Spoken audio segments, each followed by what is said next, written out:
और उसका राज्य क्षेत्र। आज हम 7वां चैप्टर जो है भारतीय संविधान का करने वाले हैं। पहला पार्ट हमारा कंप्लीट हो चुका है। मैंने बोला है कि भारतीय संविधान 7 पार्ट में कराऊंगा। एक्चुअल में ये 5 पार्ट में मैं कंप्लीट कर दूंगा, लेकिन एक पार्ट में स्पेशल रखा हूँ अनुच्छेद के लिए, जिसमें सिर्फ अनुच्छेद का एक्सप्लेनेशन होगा, और एक पार्ट स्पेशल रखा गया है संविधान संशोधन के लिए। ठीक है, तो वो दोनों पार्ट जो है वो स्पेशल, वैसे मेनली जो है 5 पार्ट में मैं इसको कंप्लीट करा दूंगा। आज सेकेंड पार्ट हम लोग स्टार्ट करने जा रहे हैं, जिसमें संघ और उसका राज्य क्षेत्र देखेंगे। भारत राज्यों का संघ है पहली बात, जिसमें 28 राज्य और 8 केंद्र शासित प्रदेश हैं। दादर नगर हवेली और दमन और दीव, जब ये दोनों जो है केंद्र शासित प्रदेशों को एक कर मिला दिया गया, यानी कि दादर नगर हवेली और दमन और दीव को मिला दिया गया, तब राजधानी इसका दमन हो गया है। ठीक है, दादर नगर हवेली का पहले सिलवासा था, दमन और दीव का तो दमन ही था, लेकिन अब के डेट में सिलवासा वगैरह को हटा दिया गया है। अब के डेट में जो है राजधानी आपका जो है आपका दमन हो जाएगा। अब बात करते हैं, इसमें 4 अनुच्छेद दिए गए हैं, क्योंकि संघ और उसके राज्य क्षेत्र का जो उल्लेख किया गया है ये अनुच्छेद 1 से लेकर 4 के बीच में कहा गया है। अब इसको साधारण भाषा में मैं आपको बता दूं तो अनुच्छेद 1 में कहा गया है कि भारत राज्यों का संघ होगा। ठीक है, भारत राज्यों का संघ होगा, अनुच्छेद 1 कंप्लीट। अनुच्छेद 2 में कहा गया है कि 2 यानी कि क्या है, पहले क्या चीज़, आपके पास 2 चीज़ें हैं, एक आपके पास पैसा है, एक किसी दूसरे के पास पैसा है। ठीक है, आपको खर्च करने का दोनों को अधिकार है कि पहले जो है हम किसी को भी ले सकते हैं। तो पहले क्या करेंगे, दूसरे का पहले ले लेंगे, दूसरे के पैसे को पहले लेने की कोशिश करेंगे, क्योंकि आपका जो है वो तो अपना है ही।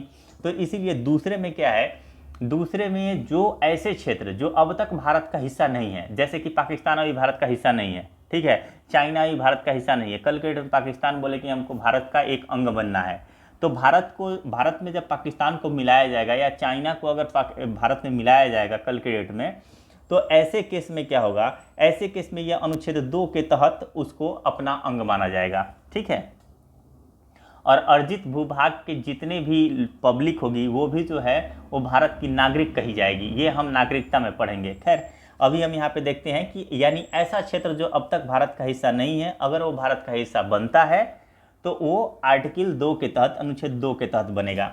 आर्टिकल 3 कहता है, पहले मैं आपको बता देता हूँ, उसके बाद से फिर एक्सप्लेन करा ये पढ़ दूंगा। आर्टिकल 3 कहता है कि जो आपके क्षेत्र में है, जैसे कि आज के डेट में यूरोप जो है आपका उत्तर प्रदेश बड़ा राज्य है, इसको 2 भाग में करना है। ऑलरेडी एक उत्तराखंड बना हुआ है, बिहार से जो है झारखंड को जो है अलग किया गया। पहले बिहार और झारखंड जो है इकट्ठे एक बिहार था, उससे एक अलग राज्य झारखंड का निर्माण किया गया। वैसे ही छत्तीसगढ़ का निर्माण किया गया, अभी देखेंगे अभी तेलंगाना का निर्माण किया गया है। तो जब अपने ही क्षेत्र में, जो क्षेत्र हमारे पास है, उसी से किसी एक राज्य का निर्माण कर रहे हैं या फिर किसी के नाम में परिवर्तन कर रहे हैं, तो ये सब काम जो है हम अनुच्छेद 3 के तहत करते हैं। ठीक है, मतलब जो कुछ अपना है उसी में से इधर का उधर कर रहे हैं, तो ये अनुच्छेद 3 के तहत करेंगे, तितर बितर। ठीक है, और अनुच्छेद 4 कहता है कि इन तमाम चीज़ों को करने के लिए, यानी कि अनुच्छेद 2 में कुछ कर रहे हैं, अनुच्छेद 3 में कुछ कर रहे हैं, अनुच्छेद 1 में कुछ कर रहे हैं, तो इसके लिए विशेष बहुमत की जरूरत नहीं होगी, साधारण बहुमत की जरूरत होगी। ठीक है, अब साधारण बहुमत क्या होता है, विशेष बहुमत क्या होता है, और विशेष बहुमत के साथ आधे राज्यों का भी जो है बहुमत, 3 तरह से हम देखते हैं कि हमारा जो है संशोधन होता है। तो ये चीज़ों को हम बाद में पढ़ेंगे, संविधान संशोधन स्पेशल आएगा तो हमें पढ़ने को मिलेगा। अभी हम बस इतना देख के चलते हैं कि इसके लिए हमें साधारण बहुमत की जरूरत होगी। अनुच्छेद 1 अब पढ़ते हैं। भारत अर्थात इंडिया राज्यों का संघ होगा, यह अनुच्छेद 1 कहता है। राज्य और उसके राज्य क्षेत्र वे होंगे जो पहली अनुसूची में विनिर्दिष्ट हैं।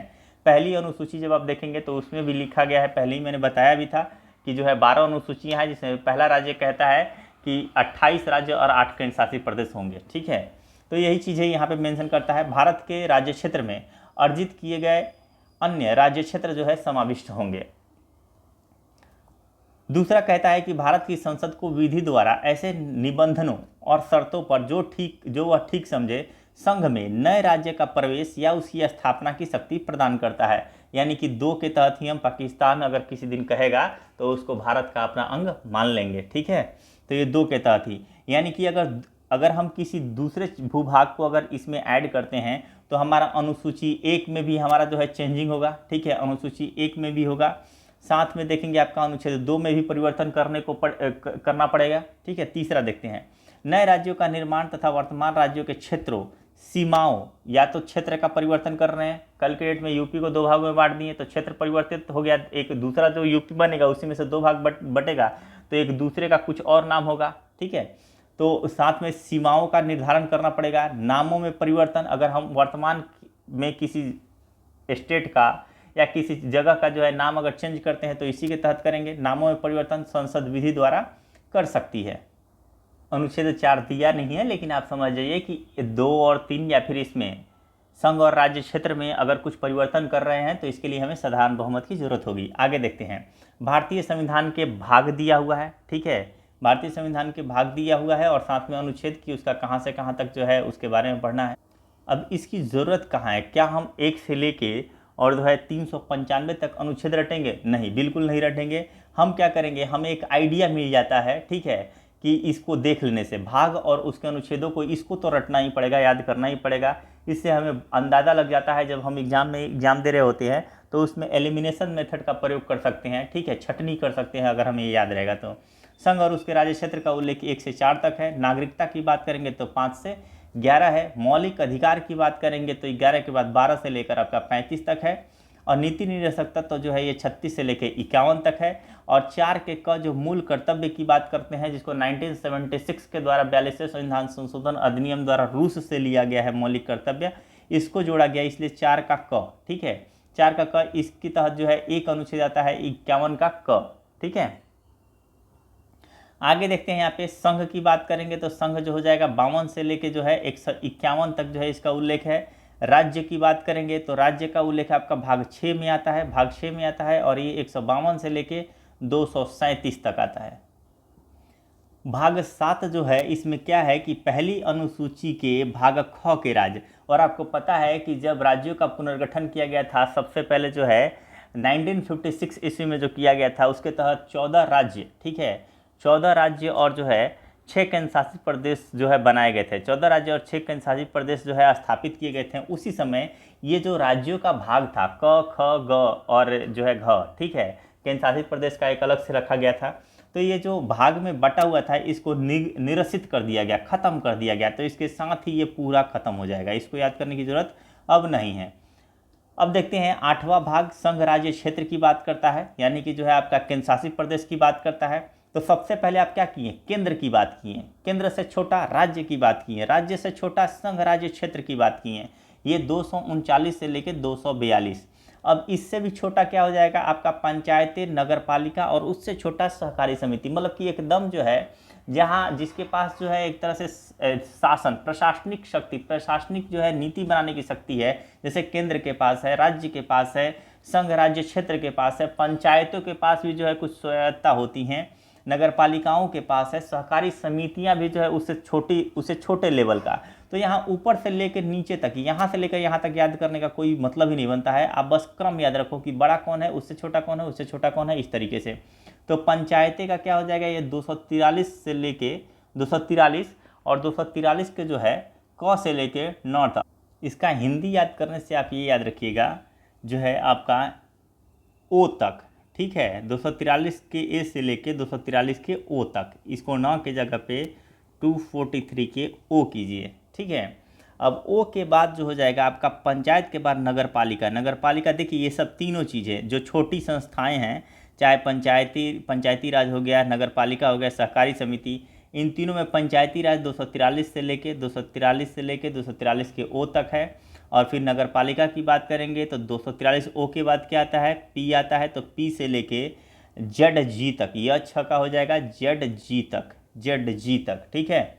और यहाँ पे जो हो जाएगा सहकारी समिति जेड एच, यानी कि 243 का ही, ऑफ कोर्स ये तो 243 तो रहेगा ही, 243 का जेड एच से लेके जेड टी तक, ठीक है, जेड टी तक।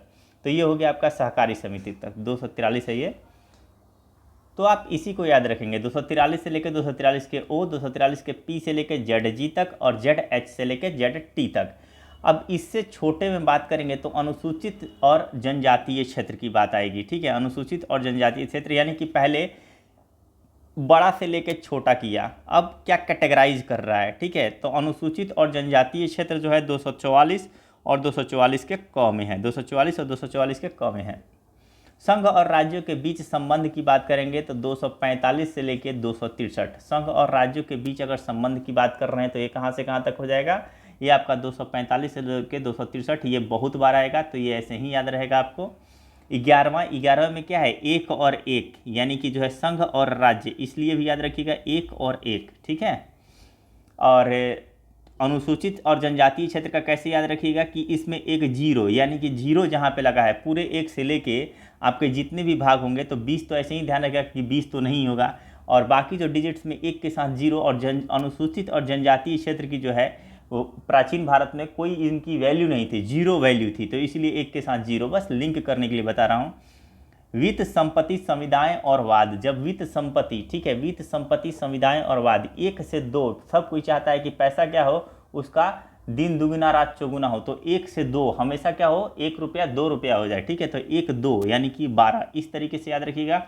264 से लेकर 300 के क तक, यही 300 के क में जो है आपका संपत्ति के अधिकार को, जो पहले मौलिक अधिकार था उसको अब कानूनी अधिकार के तहत जो है 300 के क में रखा गया है, ठीक है, अब कानूनी अधिकार है। तो 264 से लेकर 300 के क तक भारत के राज्य क्षेत्र के भीतर व्यापार, वाणिज्य और समागम, ठीक है, व्यापार, वाणिज्य और समागम, ठीक है, ये 301 से लेकर 307 तक है, ठीक है। यहाँ पे जैसे ही आप ध्यान रखिएगा कि 300 वाले में कौन, स्टार्टिंग में 300 वाले में कौन है, तो 301 से लेकर 307 में जो है भारत के राज्य क्षेत्र के भीतर 3 चीज़ें हैं, व्यापार, वाणिज्य और समागम, इसीलिए एक के साथ क्या है, 3 है, एक के साथ 3 है और 301 है। जीरो को अगर साइलेंट कर दे तो उल्टा कर देंगे 31 हो जाएगा, इस तरह उल्टा कर देंगे तो 13वां भाग, और 301 से लेकर 307, हालांकि कॉम्प्लिकेटेड होती हैं, लेकिन अगर आप इसको लिंक करेंगे ना तो यही सब चीज़ें माइंड में रिवीजन करने के लिए क्या है, 1 सेकंड में सब कुछ जो है वो न्यूरॉन्स फास्ट उसका स्पीड है, तुरंत जो है वो कर लेगा कि अच्छा 3 चीज़ें हैं, 1 3 यानी 3 चीज़ें हैं, तो क्या है, व्यापार, वाणिज्य और समागम है,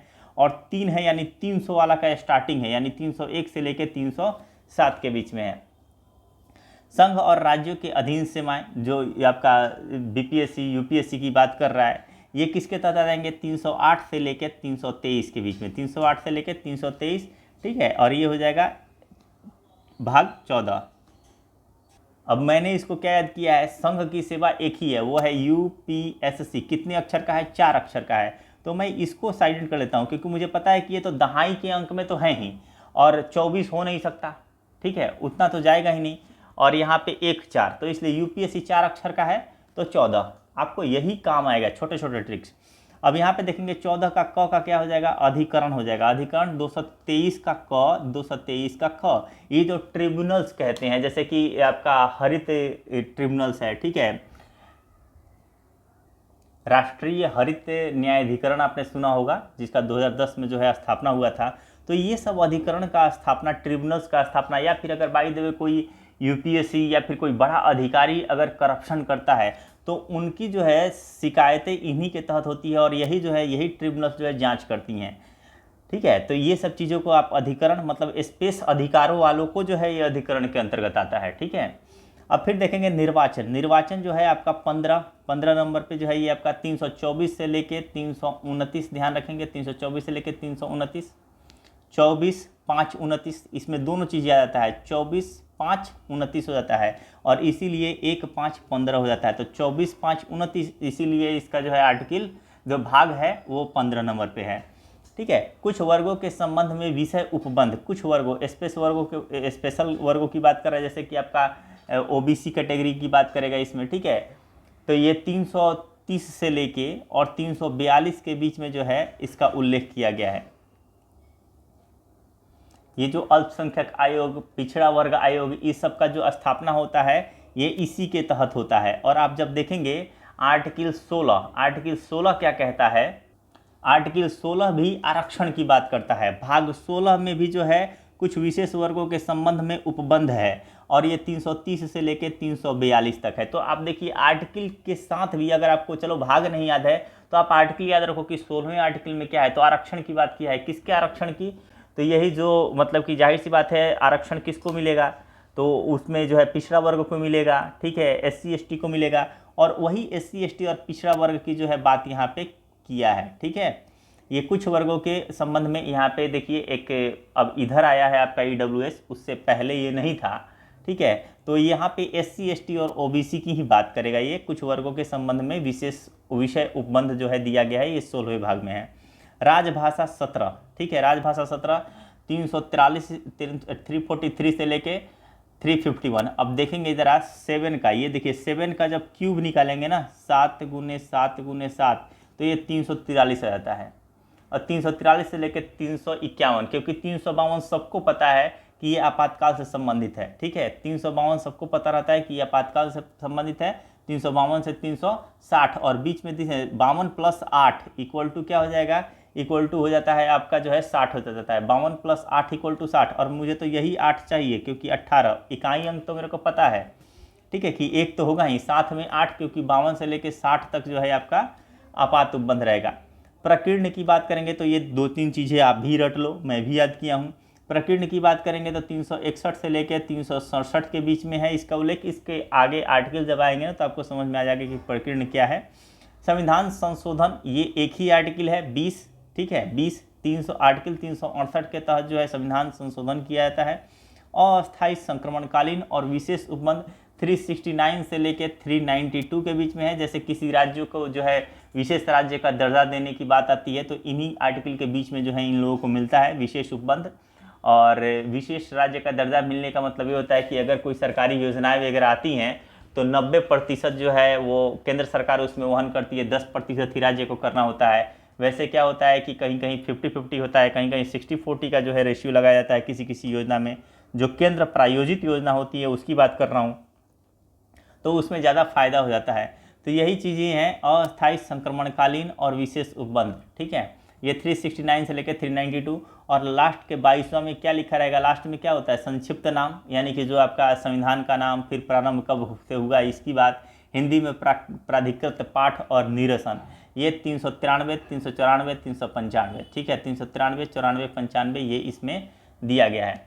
तो आप इसको एक बार और फिर से देख लेंगे। ठीक है, एक बार और एक ही बार में अब याद भी कर लेंगे। ठीक है, संघ और उसका राज्य क्षेत्र 1 से 4, नागरिकता बात करेंगे तो 5 से 11 है, मौलिक अधिकार ये सब कई बार आ चुका है तो इसके लिए कोई ट्रिक नहीं है। जो ट्रिक नीचे चाहिए वो मैं बता दिया हूँ।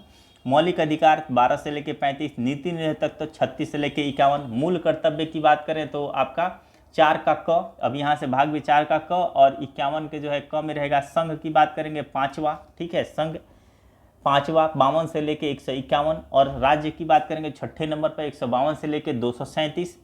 और पहली अनुसूची वाला जो भाग ख 7वां जो है ये निरसन है, क्योंकि पहली अनुसूची के भाग ख के राज्य है, इसमें 238 आर्टिकल निरसित कर दिया गया है तो इसको याद करने की जरूरत ही नहीं है। 8वां में संघ राज्य क्षेत्र 239 से लेके आपका 242। पंचायतें 9वें में है 243 से लेके 243 के ओ तक। 9 का क नगरपालिका 243 के पी से लेके जेड जी तक।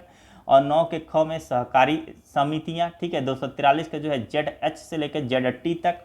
अनुसूचित और जनजातीय क्षेत्र, क्यों, क्योंकि जाहिर सी बात है एक के साथ जीरो मतलब कि कोई वैल्यू नहीं है, किसकी वैल्यू नहीं, तो अनुसूचित और जनजातीय क्षेत्र की पहले वैल्यू नहीं थी। ठीक है, पहले के समाज में इनकी वैल्यू नहीं थी, तो 244 और 244 के जो है क में है। और 11वां बात करते हैं तो 1 और 1 यानी कि संघ और राज्य दोनों की बात कर रहा है 245 से लेकर 263। वित्त की बात कर रहा है, वित्त संपत्ति समुदाय और वाद, तो कोई पैसा 1 से 2 करना चाहता है तो इसलिए 12 नंबर पे है ये। और 13वें की बात करते हैं तो 13वें में 3 आ गया, यानी 3 चीज होंगी, व्यापार वाणिज्य और समागम, और ये 3 वाले में स्टार्ट हो गया, यानी 301 से लेकर 307। अगर 14वें की बात करते हैं तो संघ राज्य और अधीन सेवाएं, और जब सेवाएं की बात करेगा तो यूपीएससी सबका जो है फेवरेट, कि काश यूपीएससी निकल जाए, तो यूपीएससी 4 अक्षर का है इसलिए 14 नंबर पे है ये भाग 308 से लेकर 323। 14 का क की बात करेंगे, यानी कि जो भी अधिकरण, यानी जो ज़्यादा अधिकार रखने वाले अधिकारी होते हैं उनके अगेंस्ट में जो है यहाँ पे जो है आपका, अगर वो कुछ गलती करते हैं तो यहाँ पे शिकायत किया जाता है। साथ में जैसे कि राष्ट्रीय हरित न्यायाधिकरण, ठीक है, ये सब चीज़ें जो है ट्रिब्यूनल्स का जो है गठन किया जाता है। 200 जो है आपका 223 का क और 223 का ख है इसमें। और 15वां जो है निर्वाचन से संबंधित है, ठीक है 224, 24, 5, 29, इसीलिए 15वां 330 से लेकर 342। और ये 16वां है, क्योंकि 16वें आर्टिकल में भी हम देखते हैं कि जो है इसमें 16वें आर्टिकल में क्या है, तो 16वें आर्टिकल में भी आपका आरक्षण की बात किया है, तो इसलिए 16वां जो है कुछ विशेष वर्गों के संबंध में विषय उपबंध, इसी के तहत जो है अल्पसंख्यक आयोग, पिछड़ा वर्ग आयोग, ये सब का जो है गठन किया जाता है। राजभाषा की बात करते हैं तो 17वां हो जाएगा, 343 से लेके 351, और 7 का क्यूब 343 होता है, तो इस वजह से ऐसे लिंक कर लेंगे। और 352, 360 कितना जोड़ेंगे 52 में, क्योंकि 60 हो जाएगा 8, यानी कि 18वें भाग हो जाएगा इसका। और प्रकीर्ण जो हो जाएगा ये 19वां 361 से लेके, ठीक है, 361 से लेके और 367 तक देखेंगे आप। जब आप 19 का स्क्वायर निकालेंगे तो 361 आएगा। 19 का स्क्वायर क्या हो जाता है 361, और 361 से लेके 61 के बाद अगला प्राइम नंबर कौन सा आएगा, तो 61 के बाद जो है आपका 67 ही आएगा, ठीक है, 61 के बाद 67 ही आएगा। तो बस प्राइम नंबर से प्राइम नंबर कूदका देना है, ठीक है, यानी कि जंप करा देना है।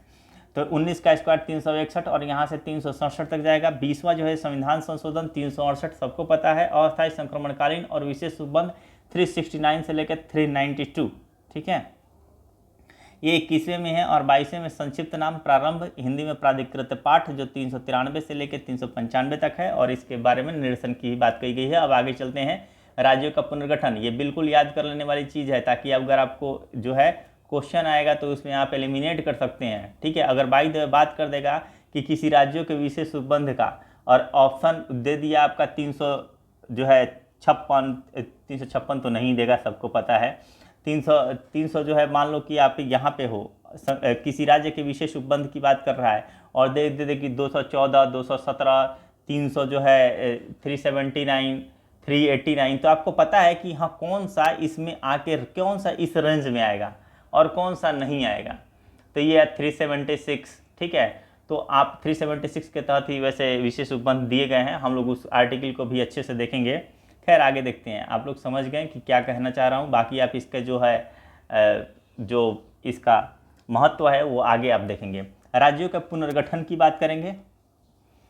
भाषा के आधार पर राज्यों का पुनर्गठन उचित है या नहीं, इसकी जांच के लिए संविधान सभा के अध्यक्ष डॉक्टर राजेंद्र प्रसाद ही थे उस समय संविधान सभा के अध्यक्ष, ने इलाहाबाद उच्च न्यायालय के अवकाश प्राप्त न्यायाधीश एस.के. धर की अध्यक्षता में सबसे पहले उन्होंने धरा किसको, एस.के. धर को।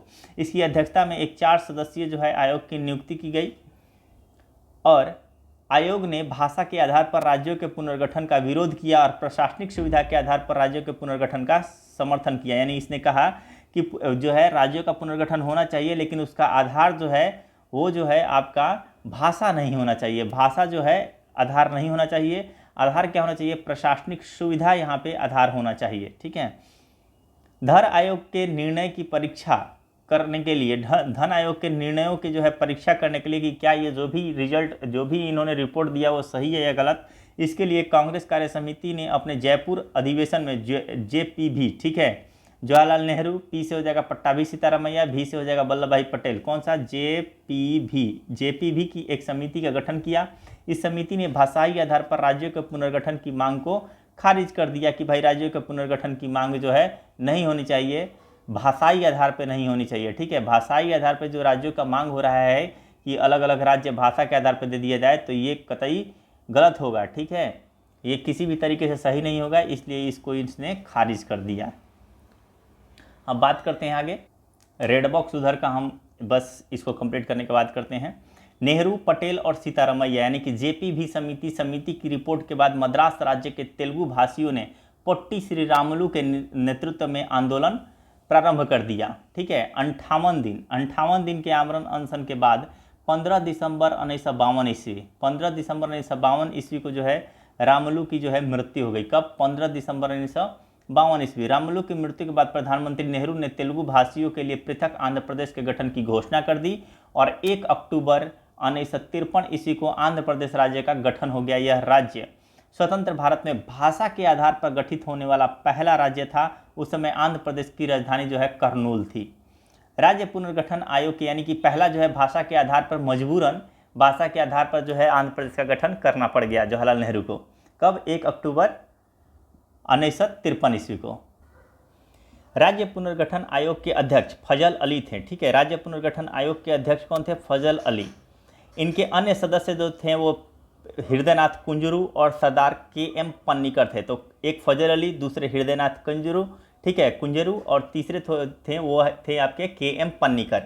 राज्य पुनर्गठन अधिनियम जुलाई 1956 ईस्वी में पास किया गया। कब, जुलाई 1956 ईस्वी में पास किया गया। इसके अनुसार 14 राज्य और 6 केंद्र शासित प्रदेश स्थापित किए गए। राज्य पुनर्गठन आयोग 1953 में गठित हुआ था। कब हुआ था ये राज्य पुनर्गठन आयोग, 1953 में इसका गठन किया गया था, और फाइनली जो है जुलाई 1956 में जो है इसको पास किया गया और 14 राज्य और 6 केंद्र शासित प्रदेश स्थापित किए गए। नवंबर 1954 ईस्वी को जो है फ्रांस की सरकार ने अपनी सभी बस्तियां, कब देखिए फ्रांस कब जाता है 1954 ईस्वी में नवंबर में, पौंडीचेरी, यनम, चंद्रनगर और केरिकल को भारत को सौंप दिया। 28 मई 1956 ईस्वी को इस संबंध में संधि पर हस्ताक्षर हो गए। इसके बाद इन सभी को मिलाकर पौंडीचेरी संघराज्य का जो है गठन किया गया। पौंडीचेरी, यनम, चंद्रनगर और केरिकल, इन सभी को मिला के क्या किया गया, पौंडीचेरी संघराज्य क्षेत्र का गठन किया गया। भारत सरकार ने 18 दिसंबर 1961 ईस्वी, ठीक है, 18 दिसंबर 1961 ईस्वी को गोवा, दमन व दीव की मुक्ति के लिए पुर्तगालियों के विरुद्ध कार्रवाई की और उन पर पूर्ण अधिकार कर लिया। ठीक है, तो पुर्तगालियों के विरुद्ध कार्रवाई कब किया गया है, तो ये 18 दिसंबर 1961 ईस्वी को किया गया। कहाँ कहाँ किया गया, तो गोवा में किया गया, दमन और दीव पे किया गया, और इन दोनों जगहों से जो है पुर्तगालियों के विरुद्ध कार्रवाई करके इन दोनों जगहों को अपने अधिकार में ले लिया गया। ये इसलिए कहा जाता है कि पुर्तगाली ही सबसे पहले आए, वास्को डी गामा के रूप में पहला एंट्री, और सबसे बाद में पुर्तगाली ही गए हैं। 12वें संविधान संशोधन द्वारा गोवा, दमन और दीव को प्रथम परिशिष्ट में शामिल करके भारत का अभिन्न अंग बना दिया गया। वर्तमान समय में 28 राज्य और 8 केंद्र शासित प्रदेश हैं। इन्हें ही संविधान की प्रथम अनुसूची में शामिल किया गया है। तो ये सारी चीज़ें हो गई। अब हम क्षेत्रीय परिषद को पढ़ने से पहले हम आते हैं इधर का जो है रेड वाला जो पोर्शन था इसको हम करते हैं। नए राज्यों का गठन, राज्य और गठन वर्ष को देखेंगे। तो सबसे पहले हम आंध्र प्रदेश को देखेंगे, जिसका सबसे पहले गठन हुआ था भाषाई आधार पर 1 अक्टूबर 1953 ईस्वी को। 1 अक्टूबर 1953 को जो है सबसे पहले जो है आंध्र प्रदेश का गठन हुआ था। उसके बाद से महाराष्ट्र और गुजरात, ठीक है, महाराष्ट्र और गुजरात का 1 मई 1960 ईस्वी को हो जाएगा। नागालैंड की बात करेंगे तो नागालैंड 1 दिसंबर 1963 ईस्वी को जो है नागालैंड का जो है पुनर्गठन किया जाएगा। हरियाणा 1 नवंबर 1966 ईस्वी। हिमाचल प्रदेश की बात करेंगे तो 25 जनवरी 1971 ईस्वी को हिमाचल प्रदेश का पुनर्गठन किया गया। और मेघालय, मणिपुर और त्रिपुरा, यानी कि अब 7 सिस्टर में जाइएगा तो मेघालय, मणिपुर और त्रिपुरा, ये MMT, वैसे देखा जाए तो मिलियन मीट्रिक टन में आजकल आ गया है। खैर MMT यानी कि मेघालय, मणिपुर, त्रिपुरा की बात करेंगे तो 21 जनवरी 1972 ईस्वी। फिर से मणिपुर का भी 21 जनवरी 1972 ईस्वी, और त्रिपुरा जो हो जाएगा ये भी 21 जनवरी 1972। कन्फ्यूज मत होइएगा, वो मिलियन मीट्रिक टन हमने मतलब माइंड में ऐसे ही आ गया था। जो आपका हरित हाइड्रोजन नीति है उसी के तहत जो है million metric tonne, 5 million metric tonne का उत्पादन की बात कही गई थी, तो वही माइंड में आ गया था। पढ़ते पढ़ते आ जाता है, कहीं का कनेक्शन कहीं जोड़ दिया जाता है। तो MMT का जो है एक तरह से जो है मेघालय, मणिपुर और त्रिपुरा का गठन किया गया 21 जनवरी 1972 ईस्वी। सिक्किम की बात करेंगे तो सिक्किम जो है 26 अप्रैल 1975 ईस्वी को सिक्किम का जो है गठन किया गया। मिजोरम का फिर से 7 सिस्टर में जाएंगे और 2 का गठन करेंगे, यानी कि 5 का गठन दो बार में हुआ है। मेघालय, मणिपुर और त्रिपुरा, इन तीनों का जो है एक बार 21 जनवरी 1972 हुआ है। अब 72 के बाद सीधे हम 87 में आएंगे और 20 फरवरी 1987 को जो है मिजोरम और अरुणाचल प्रदेश का हो जाएगा। और ये सब असम से अलग होंगे, सब के सब क्या होंगे, असम से अलग होंगे। और नागालैंड का ऑलरेडी आपके पास 63 में हुआ ही है, तो एक तो असम पहले से ही, बाकी आपका नागालैंड 63, ठीक है, नागालैंड 63 में 1 दिसंबर 1963। और अगर मणिपुर जो है, मेघालय, मणिपुर और त्रिपुरा की बात करेंगे तो 21 जनवरी 1972। और मिजोरम और अरुणाचल प्रदेश की बात करेंगे तो 20 फरवरी 1987, जो सबसे पहले हुआ। अब इसको याद कैसे करेंगे, जो सबसे पहले हुआ नागालैंड वो दिसंबर में हुआ है। दिसंबर के बाद कौन सा महीना आता है, जनवरी। तो मेघालय, मणिपुर, त्रिपुरा जो हो जाएगा ये आपका जनवरी में हो जाएगा। जनवरी के बाद कौन सा महीना आता है, तो फरवरी। तो फरवरी जो हो जाएगा ये आपका मिजोरम और अरुणाचल प्रदेश के संदर्भ में हो जाएगा। बाकी आपको 87 याद रहता है जनरली, 72 ये तीनों का जो है 72 ये भी याद रहेगा। अब आगे देखते हैं, गोवा की बात करेंगे तो गोवा 25वां, ये 30 मई 1987 को जो है इसका गठन किया गया, 30 मई 1987। छत्तीसगढ़ 1 नवंबर 2000 ईस्वी, उत्तराखंड 9 नवंबर 2000 ईस्वी, और झारखंड जो है 15 नवंबर 2000 ईस्वी। और तेलंगाना सबसे बाद में यहाँ देखेंगे 2 जून 2014 को, ठीक है, कब, 2 जून 2014 को। इस चार्ट से जो है एक क्वेश्चन आने की उम्मीद रहती है, इसलिए आप क्या करें, 2 भागों में बांटें। 2000 वाला यहाँ से लेकर ये वाला जो सेक्शन है ये सबको याद रहता है, 2014 वाला तो अभी अभी की बात है, और छत्तीसगढ़, उत्तराखंड और झारखंड ये तीनों भी याद रहता है। अब इससे पहले आते हैं तो 87 में गोवा जो 25वां, अगर इनको छोड़ दिया है तो 25वां राज्य जो हो जाएगा गोवा हो जाएगा। और अगर 7 सिस्टर में जाएं तो हमारा 3 बार हम देखेंगे, एक आपका 63 में, एक आपका 72 में और एक आपका 87 में। 63, 72, 87, ठीक है। अगर 63 की बात करेंगे तो नागालैंड सबसे पहले, ठीक है। उसके बाद से क्योंकि नागा साधुओं की या फिर जो है आपका नागालैंड का जो है रानी गोंडेल्यू, ठीक है, इनकी चर्चा आप जो है आज़ादी के समय भी सुनने को आपको मिलेगा, ठीक है।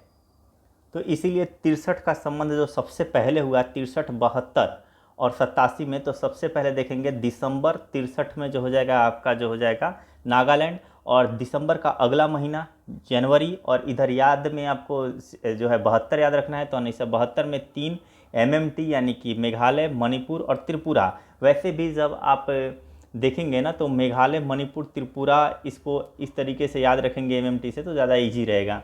और उसके बाद से 87 में आपका मिज़ोरम और अरुणाचल प्रदेश, मिज़ोरम और अरुणाचल प्रदेश। बाकी चीज़ें जो हैं आप एक बार फिर से देख लेंगे। आंध्र प्रदेश 1 अक्टूबर 1953 ईस्वी, महाराष्ट्र 1 मई 1960, गुजरात और महाराष्ट्र एक ही साथ हुआ है। नागालैंड याद करने की जरूरत नहीं है। हरियाणा की बात करें तो 1966, ठीक है, 1966 जो है हरियाणा। हिमाचल प्रदेश 1971 हो जाएगा, 25 जनवरी 1971। मेघालय, मणिपुर, त्रिपुरा हटा दीजिए। सिक्किम की बात करेंगे 26 अप्रैल 1975। मिजोरम और अरुणाचल प्रदेश फिर से हटा देंगे, और बाकी सब तो आपको गोवा जो है 30 मई 1987। इस तरीके से कुछ चीज़ों को छांट के याद करना पड़ता है। अब आगे देखते हैं क्षेत्रीय परिषद। भारत में 5 क्षेत्रीय परिषद हैं। इनका गठन राष्ट्रपति के द्वारा किया जाता है, और केंद्रीय गृह मंत्री या राष्ट्रपति द्वारा मनोनीत केंद्रीय मंत्री क्षेत्रीय परिषद का अध्यक्ष होता है। तो जो क्षेत्रीय परिषद का अध्यक्ष होता है वो कौन होता है, तो जब इसका गठन होता है राष्ट्रपति के द्वारा, पहली बात कि इसके गठन कौन करता है, जो क्षेत्रीय परिषद का गठन कौन करता है, तो राष्ट्रपति करता है, पहला क्वेश्चन। भारत में कितने जो है क्षेत्रीय परिषद हैं, 5 क्षेत्रीय परिषद है, दूसरा क्वेश्चन। और केंद्रीय गृह मंत्री या राष्ट्रपति द्वारा मनोनीत कोई केंद्रीय मंत्री, यानी कि मनोनीत कौन करेगा परिषद का अध्यक्ष, तो या तो केंद्रीय गृह मंत्री मनोनीत कर देगा या फिर राष्ट्रपति। इन दोनों में से जो गठन किया है या तो वो या फिर केंद्रीय गृह मंत्री, इन दोनों में से कोई भी एक केंद्रीय मंत्री को क्षेत्रीय परिषद का जो है अध्यक्ष मनोनीत करता है। संबंधित राज्यों के मुख्यमंत्री इसके उपाध्यक्ष होते हैं, यानी जो भी क्षेत्रीय परिषद में जो भी राज्य आएंगे उनके मुख्यमंत्री इसके उपाध्यक्ष होते हैं, जो प्रतिवर्ष बदलते रहते हैं। यह केंद्र राज्य संबंधों को सुधारने में महत्वपूर्ण भूमिका निभाती है। जो केंद्र राज्य संबंध है उसके बीच में जो है उसके जो भी विवाद हैं उनको सुधारने में जो है महत्वपूर्ण भूमिका निभाती है। क्षेत्रीय परिषद को 1956 के राज्य पुनर्गठन अधिनियम के तहत स्थापित किया गया था, अतः ये सांविधिक निकाय है। ये क्या है, ये सांविधिक निकाय है, किंतु ये संवैधानिक निकाय नहीं है। ये जो है संवैधानिक निकाय नहीं है, ये क्या है, ये सांविधिक निकाय है। ध्यान रखेंगे, संवैधानिक नहीं है, सांविधिक है, यानी विधि के अनुसार इसका है। संविधान में इसका उल्लेख नहीं है, संविधान में इसका उल्लेख कोई इसके लिए आर्टिकल नहीं है, कोई अनुच्छेद नहीं है, ठीक है, कोई अनुसूची नहीं है। इसका सांविधिक यानी कि बाई लॉ जो है इसको बना दिया गया है। उत्तरी क्षेत्रीय परिषद, अब जो 5 क्षेत्रीय परिषद है उसमें देखेंगे उत्तरी क्षेत्रीय परिषद, तो सबसे पहले उत्तर की तरफ चलते हैं। तो सबसे ऊपर आपका जो है जम्मू कश्मीर लद्दाख मिल जाएगा। उसके नीचे जो हो जाएगा पंजाब हरियाणा, ठीक है, पंजाब हरियाणा चंडीगढ़ आ जाएगा, ठीक है, हिमाचल प्रदेश आ जाएगा, दिल्ली आ जाएगा, राजस्थान आ जाएगा, यानी कि ऊपर का सारा पार्ट हटा दीजिए। ये हो गया उत्तरी क्षेत्रीय परिषद। मध्य क्षेत्रीय परिषद में आपका क्या क्या आ जाएगा, तो उत्तर प्रदेश, पुराना वाला उत्तर प्रदेश और पुराना वाला जो है मध्य प्रदेश याद रखिए। तो पुराना वाला उत्तर प्रदेश में आपको याद रहेगा कि उत्तराखंड भी था, पुराना वाला मध्य प्रदेश में आपको याद रहेगा कि छत्तीसगढ़ भी रहेगा। तो मध्य क्षेत्रीय परिषद में मध्य प्रदेश तो रहेगा ही, साथ में उत्तर प्रदेश भी रहेगा, लेकिन सब पुराना वाला याद रखिएगा, यानी कि जब इसका जो है पुनर्गठन नहीं हुआ था तब याद रखिएगा। तो ये हो जाएगा आपका जो है मध्य प्रदेश भी इसमें, जो उत्तराखंड और छत्तीसगढ़, ये भी क्या हो जाएगा, उत्तराखंड उत्तर प्रदेश के साथ याद हो जाएगा और छत्तीसगढ़ मध्य प्रदेश के साथ याद हो जाएगा। अब बात करते हैं पूर्वी क्षेत्रीय परिषद। तो पूरब में याद कीजिए। अब ऊपर के सारा राज्य आप देखेंगे तो सब निकाल दिए, इधर आप जो है छत्तीसगढ़ भी निकाल दिए हैं और उत्तर प्रदेश भी निकाल दिए। तो बगल वाले क्या आ जाएंगे, बगल वाले आ जाएंगे आपके बिहार, ठीक है, बिहार के साथ आ जाएगा झारखंड, और उसके नीचे जो हो जाएगा आपका उड़ीसा और पश्चिम बंगाल, इधर के साइड के ये हो गए। और साथ में 7 सिस्टर आ जाएंगे, तो 7 सिस्टर में आपके जो है असम, मणिपुर, त्रिपुरा, मेघालय, नागालैंड, अरुणाचल प्रदेश तथा मिजोरम आ जाएगा, और एक सिक्किम तो रहेगा ही रहेगा। तो ये पूर्वी प्रदेश में आ जाएंगे। अब बात करते हैं पश्चिमी क्षेत्रीय परिषद। पश्चिमी क्षेत्रीय परिषद में राजस्थान को तो आप ऊपर कर दिए हैं, तो बचा क्या आपके पास, गुजरात बच जाएगा, महाराष्ट्र बच जाएगा, ठीक है, गोवा हो जाएगा, और महाराष्ट्र, गुजरात और साथ में गुजरात, महाराष्ट्र और गोवा के साथ दमन और दीव एवं दादर नगर हवेली, यानी कि एक केंद्र शासित प्रदेश, 3 राज्य और एक केंद्र शासित प्रदेश। अब दक्षिण का याद रखेंगे, ठीक है, दक्षिण जो हमारा 5वां था इसको याद रखेंगे। इसमें आपका कौन कौन सा बच गया। अब जो गोवा के नीचे आएगा, गोवा के नीचे कौन आ जाएगा, तो ये आपका कर्नाटक आ जाएगा, ठीक है, और कर्नाटक के नीचे क्या आएगा, तो केरल आ जाएगा, केरल के बगल में तमिलनाडु आ जाएगा, इसके साथ पुदुचेरी आ जाएगा, पुदुचेरी, और आंध्र प्रदेश जो इधर अगर उड़ीसा के नीचे आएंगे तो आपका आंध्र प्रदेश और तेलंगाना जो है ये आ जाएंगे। तो ये आपके दक्षिण क्षेत्रीय परिषद, अगर आप मैप के हिसाब से करेंगे, मैप से देख के करेंगे तो ज़्यादा अच्छा रहेगा, ठीक है। उत्तरी क्षेत्रीय परिषद की बात करेंगे तो उत्तरी क्षेत्रीय परिषद का मुख्यालय कहाँ होगा, तो ज़रा सोचिए कि उत्तर में आपका जम्मू कश्मीर था, ठीक है, जम्मू कश्मीर, हिमाचल प्रदेश, ये सब यानी कि ऊपर का सब, और उत्तर प्रदेश वाला कोई नहीं था, यानी कि न तो उत्तराखंड था न उत्तर प्रदेश है, इधर राजस्थान भी है, और उत्तर में राजस्थान भी था, और बाकी इन सब में सबसे इम्पोर्टेंट जगह कौन सा होगा, तो नई दिल्ली हो जाएगा। इसीलिए जो है नई दिल्ली को जो है किया जाएगा। मध्यवर्तीय क्षेत्रीय परिषद की बात करेंगे तो इसमें इलाहाबाद, ठीक है, इलाहाबाद हो जाएगा। पूर्वी क्षेत्रीय परिषद में जो हो जाएगा कोलकाता हो जाएगा पूर्वी क्षेत्रीय परिषद, ठीक है। पश्चिमी क्षेत्रीय परिषद जो है मुंबई हो जाएगा, और दक्षिणी क्षेत्रीय परिषद जो हो जाएगा ये आपका चेन्नई हो जाएगा। इनके मुख्यालय याद करने के बाद हम देखेंगे पूर्वोत्तर परिषद। इसका गठन संसदीय अधिनियम, पूर्वोत्तर परिषद अधिनियम 1971 द्वारा जो है किया गया है। किसके तहत, पूर्वोत्तर परिषद अधिनियम 1971 के द्वारा। यह 8 अगस्त 1972 ईस्वी में अस्तित्व में आया। इसके सदस्यों में असम, मणिपुर, मिजोरम, अरुणाचल प्रदेश, नागालैंड, मेघालय, त्रिपुरा और सिक्किम सम्मिलित है। यानी कि जब इसमें देखेंगे तो बिहार, यानी कि बिहार, झारखंड, ठीक है, पश्चिम बंगाल और उड़ीसा ये नहीं रहेगा। ये 4 को हटा के बस 7 सिस्टर और साथ में सिक्किम को जोड़ा गया है। 7 सिस्टर और साथ में सिक्किम। 1994 ईस्वी में सिक्किम पूर्वोत्तर परिषद का 8वां सदस्य बना, यानी कि 72 में तो सिक्किम भी नहीं था। 1994 ईस्वी में जो है इसको 8वां सदस्य के रूप में सिक्किम को जोड़ा गया है। इसके कार्य कुछ अतिरिक्त कार्यों सहित वही है जो क्षेत्रीय परिषदों के हैं, लेकिन इसके अतिरिक्त भी कुछ कार्य हैं इसमें, ठीक है। भारतीय नागरिकता देखेंगे, भाग 2 में अनुच्छेद 5 से लेकर 11 तक में इसका जो है उल्लेख किया गया है। अनुच्छेद 5 से 11 का संबंध किससे है, भारतीय नागरिकता से। भाग 2 का संबंध किससे है, भारतीय नागरिकता से।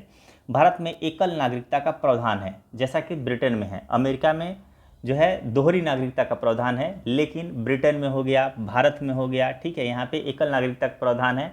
इसीलिए नागरिकता हमने कहाँ से लिया है, ब्रिटेन से लिया है। भारतीय नागरिकता अधिनियम 1955 के अनुसार निम्न में से किसी एक आधार पर नागरिकता प्राप्त की जा सकती है। भारतीय नागरिकता अधिनियम कब आया, 1955 में। इसके तहत बनाया गया कि कौन कौन से जो है आपके पास एलिजिबिलिटी होनी चाहिए, जिस वजह से आपको जो है भारत की नागरिकता, किस आधार पर जो है भारत की नागरिकता आप प्राप्त कर सकते हैं, उसका उल्लेख किया गया है। और उसमें पहला है जन्म से। प्रत्येक व्यक्ति जिसका जन्म संविधान लागू होने अर्थात 26 जनवरी 1950 ईस्वी को या उसके पश्चात भारत में हुआ हो, वह जन्म से भारत का नागरिक होगा। वह क्या होगा, वह जन्म से भारत का नागरिक होगा। अपवाद क्या है, राजनयिकों के बच्चे, विदेशियों के बच्चे, ये सब क्या होंगे, ये सब जो है अपवाद हैं। अब ये नहीं कि कोई जो है अमेरिका का कोई राजदूत यहाँ पे आया हुआ है, उसका बच्चा यहाँ पे हो जाए, ठीक है, तो वो जो है भारत का नागरिक नहीं होगा। यहाँ पे प्रत्येक व्यक्ति, इसका जन्म संविधान लागू होने से अर्थात 26 जनवरी 1950 को हमारा क्या हुआ था, संविधान लागू हुआ था।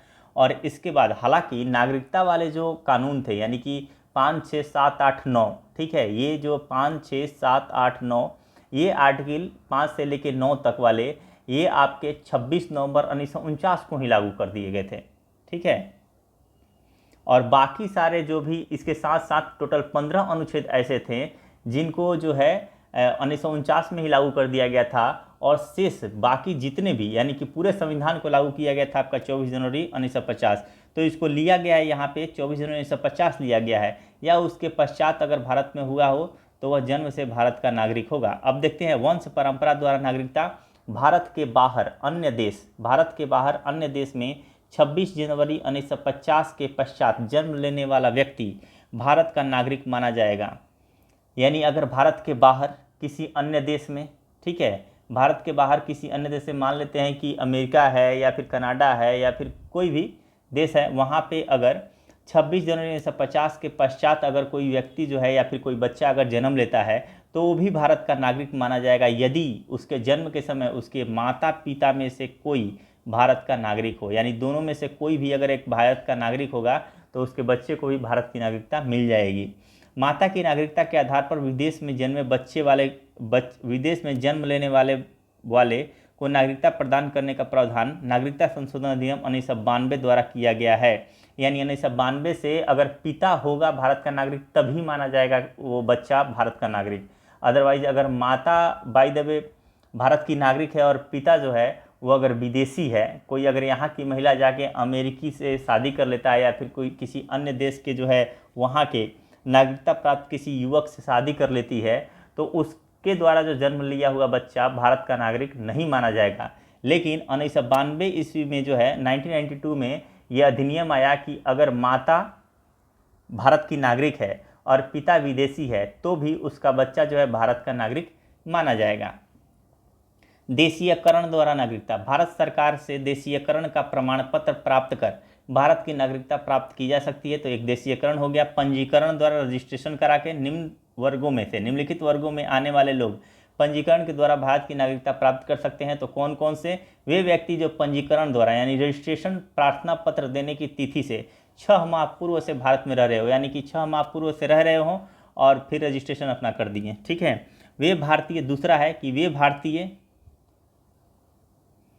जो अविभाज्य भारत से बाहर किसी देश में निवास कर रहे हो। अविभाज्य भारत में आपका पाकिस्तान और जो है बांग्लादेश भी था, तो इससे बाहर यानी यहाँ पे इंक्लूड नहीं किया, यानी बांग्लादेश और पाकिस्तान को यहाँ पे ध्यान रखिएगा, ठीक है। अविभाज्य भारत से बाहर यानी कि भारत और बांग्लादेश, पाकिस्तान और बांग्लादेश से बाहर, ठीक है। पाकिस्तान, भारत और बांग्लादेश इन तीनों से बाहर किसी देश में निवास कर रहा हो, ठीक है, तो वो भी जो है पंजीकरण द्वारा जो है प्राप्त कर सकता है। वे स्त्रियां जो भारतीयों से विवाह कर चुकी हैं या भविष्य में विवाह करेंगी वो भी अपना रजिस्ट्रेशन करा सकती हैं। इंगेजमेंट कर ली कोई, अगर बाय द विदेशी महिला को जो है किसी से प्यार हो गया या फिर जो है शादी करना चाहती है तो आके अपना इंगेजमेंट करेगी, या फिर जो भी है वो अगर इस चीज़ के लिए तत्पर है कि हम भविष्य में जो है शादी करने वाले हैं तो वो भी अपना रजिस्ट्रेशन करा सकती है। भारतीय नागरिकों के नाबालिग बच्चे, ठीक है, जो भारतीय नागरिक हैं इनके नाबालिग बच्चे ये भी रजिस्ट्रेशन करा सकते हैं। राष्ट्रमंडलीय देशों के नागरिक, जो भी राष्ट्रमंडल के जो 53 सदस्य हैं उसके नागरिक जो भारत में रहते हों या भारत सरकार की नौकरी कर रहे हों, आवेदन पत्र देकर भारत की नागरिकता प्राप्त कर सकते हैं, ठीक है। भूमि विस्तार द्वारा, जैसा कि मैंने पहले ही बताया था कि अगर कल के डेट में पाकिस्तान भारत का एक अंग हो जाता है तो ऐसे केस में पाकिस्तान के जितने भी नागरिक होंगे, जितने भी अभी के डेट में पाकिस्तानी नागरिक हैं वो सब भारत के नागरिक कहे जाएंगे। तो यदि किसी नए भूभाग को भारत में शामिल किया जाता है तो उस क्षेत्र में निवास करने वाले व्यक्तियों को स्वतः भारत की नागरिकता प्राप्त हो जाती है, जैसे कि सिक्किम के साथ हुआ, ठीक है। सिक्किम का जैसे ही जो है भारत में विलय किया गया, सिक्किम के सारे नागरिक क्या हो गए? भारत के नागरिक हो गए। उनको कोई अन्य दस्तावेज, अन्य किसी भी चीज़ की जरूरत नहीं पड़ती, उनको डायरेक्ट नागरिकता मिलती है। भारतीय नागरिकता संशोधन अधिनियम 1986 देखेंगे। इस अधिनियम के आधार पर भारतीय नागरिकता संशोधन अधिनियम 1955 में निम्न संशोधन किए गए। यानी सबसे पहले तो 55 आया था, 55 के बाद जब 86 वाला आया तो इसमें कुछ संशोधन किया। संशोधन यह था कि अब भारत में जन्मे केवल उस व्यक्ति को ही नागरिकता प्रदान की जाएगी जिसके माता पिता में से एक भारत का नागरिक हो। यानी कि कोई भी दोनों में से कोई एक अगर भारत का नागरिक हो तो उसको नागरिकता प्रदान की जाएगी। जो व्यक्ति पंजीकरण के माध्यम से भारतीय नागरिकता प्राप्त करना चाहते हैं उन्हें अब भारत में कम से कम 5 वर्षों तक निवास करना होगा। पहले यह अवधि मात्र 6 माह थी, जैसा कि 1995 वाला में हम देख रहे थे। यहाँ पे हम क्या देख रहे थे? पंजीकरण द्वारा जो नागरिकता 1995 का जो हमने यहाँ पे स्टार्ट किया था कि जो है 1995 भारतीय नागरिकता अधिनियम 1955 के अनुसार जो है जो 5 चीज़ें दिया गया था, और इसमें पंजीकरण का क्या है कि मात्र तिथि से जो है 6 माह पूर्व से भारत में रह रहा हो। तो ये 6 माह को बढ़ा के अब रजिस्ट्रेशन कीजिएगा आप तो आपको जो है 5 साल तक जो है रहना होगा। ठीक है, रजिस्ट्रेशन करा रहे हैं तो भी 5 साल तक निवास करना होगा, तब आपको भारत की नागरिकता मिलेगी। वही अगर देशीयकरण द्वारा अगर नागरिकता तभी प्रदान की जाएगी जबकि संबंधित व्यक्ति कम से कम 10 वर्षों तक भारत में रह चुका हो। पहले यह अवधि 5 वर्ष थी, अब क्या कर दिया गया है, 10 वर्ष कर दिया गया है। नागरिकता संशोधन अधिनियम 1986 जम्मू कश्मीर व असम सहित भारत के सभी राज्यों पर लागू हो गए हैं। पहले क्या किया जाता था, पहले जो है 370 हटने से पहले जम्मू कश्मीर को एक्सेप्शन में रखा जाता था, अब सब पे ये लागू हो रहा है। ठीक है, भारतीय नागरिकता का अंत। भारतीय नागरिकता का अंत किस निम्न प्रकार से हो सकता है। पहला, नागरिकता का परित्याग करने से। अगर आप स्वयं कहें कि नहीं भाई अब से हम भारत का नागरिकता त्याग करते हैं, हम जा रहे हैं अमेरिका में बसने, ठीक है, अमेरिका का नागरिकता हमको मिल गई है, अमेरिका का नागरिक हम बन गए, ठीक है, तो अब जो है हम यहाँ का नागरिकता त्याग कर रहे हैं, तो इस तरीके से आप एक नागरिकता त्याग कर सकते हैं। दूसरा, किसी अन्य देश की नागरिकता स्वीकार कर लेते हैं। अगर जैसे या तो खुद त्याग दिए या फिर किसी अन्य देश की नागरिकता ग्रहण कर लिए, अमेरिका का कर लिए, कनाडा का कर लिए, तो यहाँ का स्वतः आपका खत्म हो जाएगा। तीसरा है, सरकार द्वारा नागरिकता छीनने पर। बाई द वे मालूम चला कि कल आप जो है देशद्रोही हो, तो ऐसे केस में जो है नागरिकता छीन ली जाती है सरकार के द्वारा। ठीक है, या फिर गलत तरीके से आप भारत की नागरिकता ग्रहण किए हो तो भी नागरिकता छीनी जा सकती है। जम्मू कश्मीर राज्य के विधानमंडल को निम्न विषयों के संबंध में राज्य में अस्थायी रूप से निवास करने वाले व्यक्तियों को अधिकार तथा विशेषाधिकार प्रदान करने की शक्ति प्रदान की गई है। राज्य के अधीन नियोजन के संबंध में सिर्फ जो है जम्मू कश्मीर वाले ही रहेंगे। राज्य में अचल संपत्ति के अर्जन के संबंध में जम्मू कश्मीर वाले ही। राज्य में अस्थायी रूप से बस जाने के संबंध में छात्रवृत्तियाँ अथवा इसी प्रकार की सहायता जो राज्य सरकार प्रदान करे, इन सब पे जम्मू कश्मीर का जो है विधानमंडल जो है तय करेगा।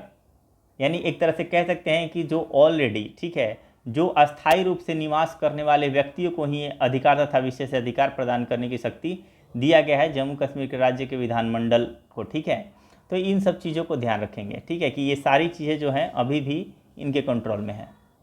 एक तरह से ये वो विशेषाधिकार हैं जो वहाँ के जो है निवास करने वाले व्यक्तियों को मिलते हैं, जो वहाँ के निवासी हैं उनको मिले हैं। आगे देखते हैं।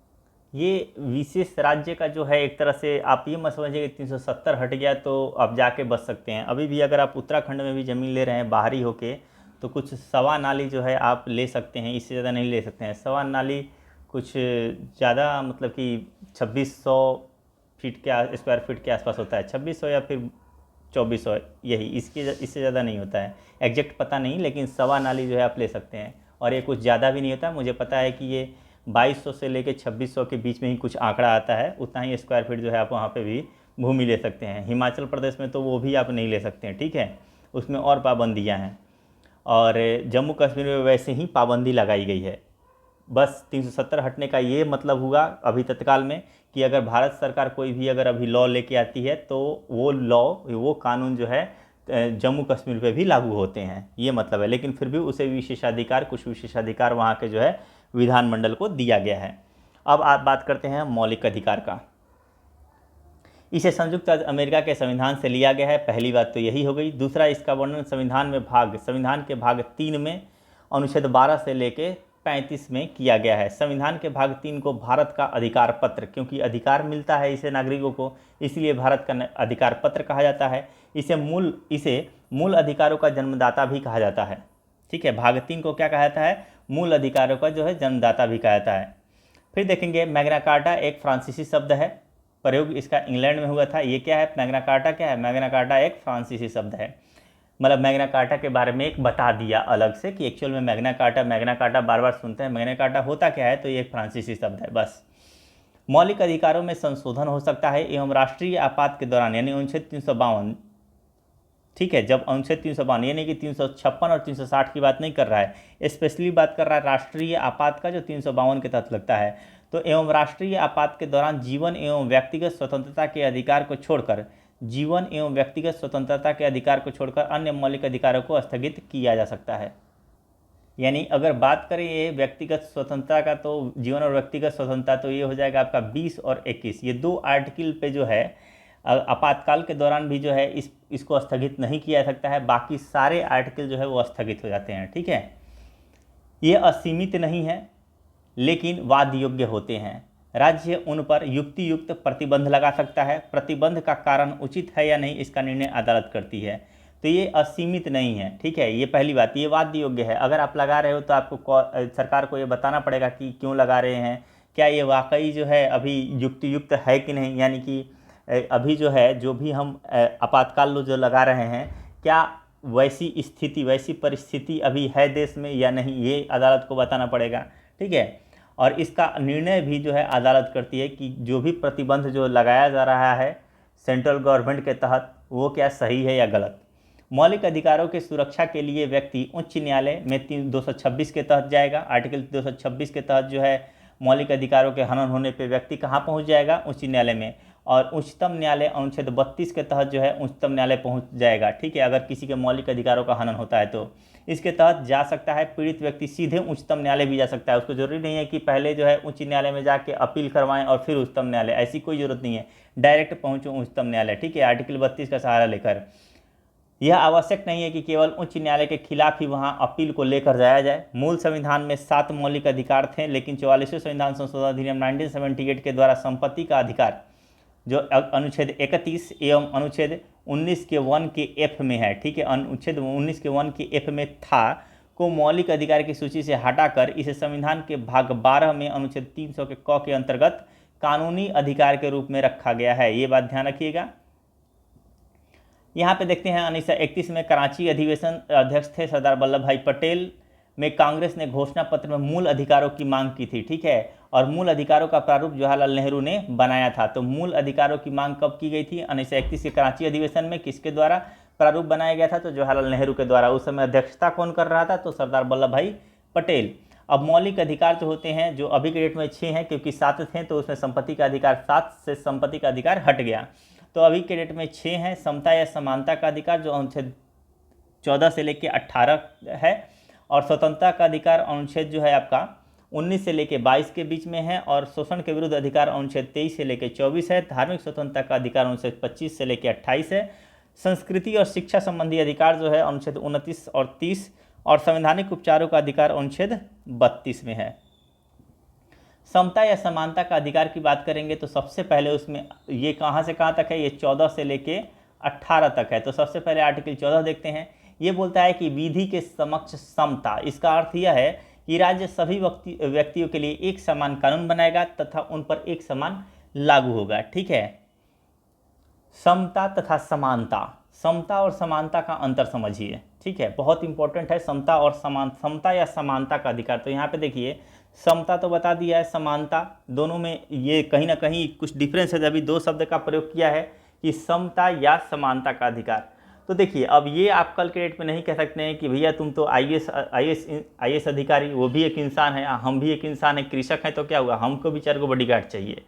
तो ये चीज़ आप नहीं कह सकते हो, क्योंकि समता के अकॉर्डिंग ये नहीं आएगा, समानता के अकॉर्डिंग आ जाएगा। समानता में क्या है कि तुम भी समान हो, मैं भी समान हूँ। ठीक है, लॉ अगर बाई द वे तुम अगर किसी का मर्डर करते हो तो तुम्हें भी वही सज़ा होगी जो मुझे होगी। ठीक है, तो ये समानता के केस में आ जाएगा। अब समता क्या होता है, थोड़ा लोकल भाषा में समझाते हैं। जैसे बाई द वे एक घर में 4 आदमी हैं, ठीक है, 40,000 पेमेंट आया। ठीक है, तो समानता के अनुसार सबको 10-10 हज़ार मिल गया। ठीक है, घर की पूरी जो इनकम हुई 40,000 हुई, समानता के अकॉर्डिंग सबको क्या हुआ, 10-10 हज़ार मिल गया, इसको बोलेंगे समानता। लेकिन अगर बाई द वे ABCD 4 आदमी थे, चारों को 10-10 हज़ार मिल गया तो समानता हो गया। अगर A को ज़रूरत है 20,000 का, B को ज़रूरत है आपका 5,000 का, C को ज़रूरत है आपका 15,000 का, और D को ज़रूरत है ही नहीं, तो समता कहता है कि D को देंगे ही नहीं।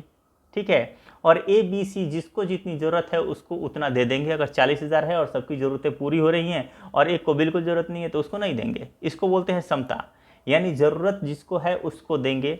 ठीक है, तो इसके अकॉर्डिंग ही आता है समता। तो इस चीज़ को दोनों को ध्यान से समझिएगा। अब आगे आते हैं, और इसी बेस पे जो है आईएएस ऑफिसर को जो है, या फिर जो बड़े अधिकारी होते हैं उनको सिक्योरिटी दिया जाता है, और आम पब्लिक को नहीं दिया जाता है। अनुच्छेद 15 की बात करेंगे तो धर्म, नस्ल, जाति, लिंग या जन्म स्थान के आधार पर भेदभाव का निषेध किया गया है। ठीक है, धर्म, नस्ल, जाति, लिंग या जन्म स्थान के आधार पर भेदभाव का निषेध। राज्य के द्वारा धर्म, मूल, वंश, जाति, लिंग एवं जन्म स्थान के आधार पर नागरिकों के प्रति जीवन के किसी भी क्षेत्र में भेदभाव नहीं किया जाएगा। ध्यान रखिएगा इस चीज़ को। आगे देखते हैं अनुच्छेद 16, लोक नियोजन के विषय में अवसर की समता। लोक नियोजन के विषय में क्या करना है, अवसर की समता। और यही मैंने जो है आपका भाग 16 भी क्या बोलता है, भाग 16 में भी आपका यही है, जो 330 से लेके जो है 342 के बीच में है आर्टिकल। और इसमें यही बताया गया है कि जो भी पिछड़े वर्ग हैं उनके बारे में जो भी जो है आपका विशेष पिछड़े वर्गों के हितों के बारे में वहाँ पे बंद किया गया है, जिसके तहत जो है आपका अल्पसंख्यक आयोग, ठीक है, अनुसूचित जाति आयोग, अनुसूचित जनजाति आयोग, ये सब का जो है आपका प्लस में जो है आंग्ल भारतीयों का बात करता है, ठीक है। आपका 301, 330, 331, 332, 333, ये 4 आर्टिकल आप ध्यान रखेंगे, ठीक है, जिसमें आपका SC ST के आरक्षण की बात लोकसभा और विधानसभा में किया जाता है। साथ में जो है आंग्ल भारतीय का लोकसभा और विधानसभा में आज की डेट में तो इसको ख़त्म कर दिया गया है, ठीक है। इसकी चर्चा हम आगे करेंगे, लेकिन आप बस इतना ध्यान रखिए कि 16 अनुच्छेद ये भी जो है एक तरह से पिछड़े वर्गों की जो है बात करता है। ये समता कैसे आ जाएगा, देखिए यहाँ पे क्या किया है, समता का प्रयोग किया गया है, समानता का प्रयोग नहीं किया गया है, समता वर्ड का प्रयोग किया गया है। अब आप समझ गए होंगे कि जिन लोगों के पास पढ़ने के लिए पुस्तकें खरीदने के लिए पैसे नहीं हैं, और उनसे अगर आप चाह रहे हैं कि जिनके पास जो AC में बैठ के पढ़ रहे हैं, ऑन डेस्क पे जो है उनको जो है चाय और कॉफ़ी और खाना मिल रहा है, उनकी तुलना हम वो उस व्यक्ति से करें जिसको पढ़ने के लिए बुक भी अवेलेबल नहीं हो, जैसे तैसे जो है अपना जो है जुगाड़ करके स्टडी कर रहा है, तो आप उसकी तुलना नहीं कर सकते। तो जाहिर सी बात है कि जो डेस्क टेबल पे आराम से AC टेबल में बैठ कर रहा है उसको 90% लेके आने दो, और जो मजबूरी में पढ़ रहा है वो तो बंदा अगर 60% भी लेके आ रहा है तो बहुत है। यही है आपका ST का आरक्षण, SC का आरक्षण, और साथ में आपका जनरल को जो है वो जो है अनारक्षित में रखा गया है, ठीक है, जनरल अनारक्षित जिसको हाई कट ऑफ जाता है। तो यही बात आती है, समता की बात आ जाती है, जिसको ज़रूरत है उसको देना है। अगर A को ज़रूरत है 20,000 का तो उसको 20,000 मिलेगा, B को ज़रूरत है 5,000 का तो 5,000 मिलेगा, C को 15 की ज़रूरत है तो 15 मिलेगा, D को नहीं ज़रूरत है तो नहीं मिलेगा। इसी को बोलते हैं समता। अब आगे देखते हैं, राज्य के अधीन किसी पद पर नियोजन या नियुक्ति से संबंधित विषयों में सभी नागरिकों के लिए अवसर की समानता होगी। अपवाद है अनुसूचित जाति, अनुसूचित जनजाति, पिछड़ा वर्ग, सीधे समता लाने के लिए देखिए अपवाद में डाल दिया है। अब अनुच्छेद 17 की बात करते हैं, अस्पृश्यता का अंत। अस्पृश्यता के उन्मूलन के लिए इसे दंडनीय अपराध घोषित किया गया है। अगर छुआछूत करेंगे तो ये दंडनीय अपराध में चला जाएगा। अनुच्छेद 18, अगर भाई देवे किसी जो है SC ST को बोल देंगे कि भाई तुम चमार हो, तुम सामने साथ में जो है मंदिर नहीं जा सकते, तुम चलो साइड हो, ठीक है, मंदिर तुम नहीं जा सकते, गए आप, दंडनीय अपराध होगा और सीधे आप जेल जाएंगे। नॉन बेलेबल वारंट निकलता है, बेल ही नहीं होगा, ठीक है। अनुच्छेद 18 की बात करते हैं तो ये उपाधियों के अंत की बात करता है। सेना या विद्या संबंधी जो है सम्मान के सिवाय कोई भी उपाधि राज्य द्वारा प्रदान नहीं की जाएगी। कोई भी भारत का कोई भी नागरिक किसी अन्य देश से बिना राष्ट्रपति की आज्ञा के कोई उपाधि स्वीकार नहीं कर सकता है। अगर किसी को बाहर किसी विदेश से जो है अगर पुरस्कार पाना ही है तो उसके से पहले आपको क्या करना पड़ेगा, राष्ट्रपति से जो है अनुमति लेना पड़ेगा। यानी जो प्रधानमंत्री को तमाम पुरस्कार मिलते हैं बाहर वाले देश वाले देते हैं, तो उससे पहले उनको जो है राष्ट्रपति की जो है अनुमति लेना आवश्यक रहेगा।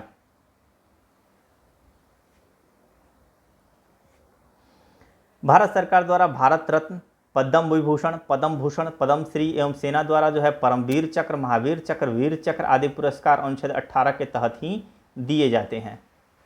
स्वतंत्रता का अधिकार, अनुच्छेद 19, मूल संविधान में 7 तरह की स्वतंत्रता का उल्लेख है, अब सिर्फ 6 है, क्योंकि आपको पता ही है कि 19 के F में क्या था, 19 के 1 के F में, ठीक है, ध्यान रखिएगा, 19 का 1 और 19 का 2 ये 2 होते हैं, ठीक है, 19 का 1 और 19 का 2, और ये 19 के 1 में जो है ना, 1 में ABCD, 1 का A, 1 का B और फिर 1 का जो है C, ABCDEFG था, और उसका जो है F जो है संपत्ति का अधिकार 44वें संविधान संशोधन अधिनियम 1978 द्वारा इसको हटाया गया है और 300 के कम में डाला गया है। तो इसको सही, इसका सही ये होगा कि 19 के 1 के F में, ठीक है। 6 तरह की स्वतंत्रता का अधिकार दिया गया है। फिर से यहाँ पे वही अक्सर बुक में ये जो है इसी तरह देता है, जबकि 19 के 1 का A, 1 का B, 1 का C, 1 का D, E, F, G ऐसे रहना चाहिए। 19 के 1 का A कहता है बोलने की स्वतंत्रता। 19 का 1 का B कहता है कि अगर बोल लिए तो चलो शांतिपूर्ण जो है बिना हथियार के एकत्रित हो लेते हैं, जब बोलोगे तो 2-4 सुनने वाले आएंगे, 2-4 कहने वाले आएंगे, तो चलो हो गई, एक सभा हो गई, ठीक है। 19 के 1 के C में क्या हो गई, अब सभा हो गई तो अव्यवस्थित नहीं होना चाहिए, इसीलिए किसी संघ का निर्माण कर लो, कोई एक नाम दे दो कि ये सारे लोग जो है किसी स्पेशल जो है गुट से, किसी स्पेशल संघ से जो है संबंधित हैं, तो संघ बनाने की स्वतंत्रता। अब जब संघ बन गई तो देश के किसी भी क्षेत्र में जो है आवागमन की स्वतंत्रता 19 का डी में हो जाएगा, ठीक है। और 19 के ई में क्या होगा, देश के किसी क्षेत्र में अब जब कहीं आवागमन कर रहे हैं तो कोई क्षेत्र आपको पसंद आ जाएगा, तो जब पसंद आ जाएगा तो वहाँ पे निवास कर लीजिए, वहाँ पे बस जाइए, उसकी स्वतंत्रता 19 के ई में है, 1 के ई में। और एफ तो है नहीं, हटा दिया गया। 19 के जी में जो है कोई भी व्यापार एवं जीविका चलाने की जो है स्वतंत्रता का उल्लेख जो है अनुच्छेद 19 के जी में है। प्रेस की स्वतंत्रता का वर्णन 19 के 1 के ए में है, 19 के 1 के ए में ही है, ठीक है, जहाँ पे बोलने का अधिकार है, क्योंकि माइक लेके कोई भी बोल ही रहा है ना जी, मैं भी तो बोल ही रहा हूँ, ठीक है, लेकिन मैं कोई प्रेस से संबंधित नहीं हूँ, लेकिन तमाम पत्रकार, ठीक है, तमाम पत्रकार जो हैं वो संबंधित हैं इससे। तो प्रेस की स्वतंत्रता का वर्णन जो है 19 के 1 के ए में ही है।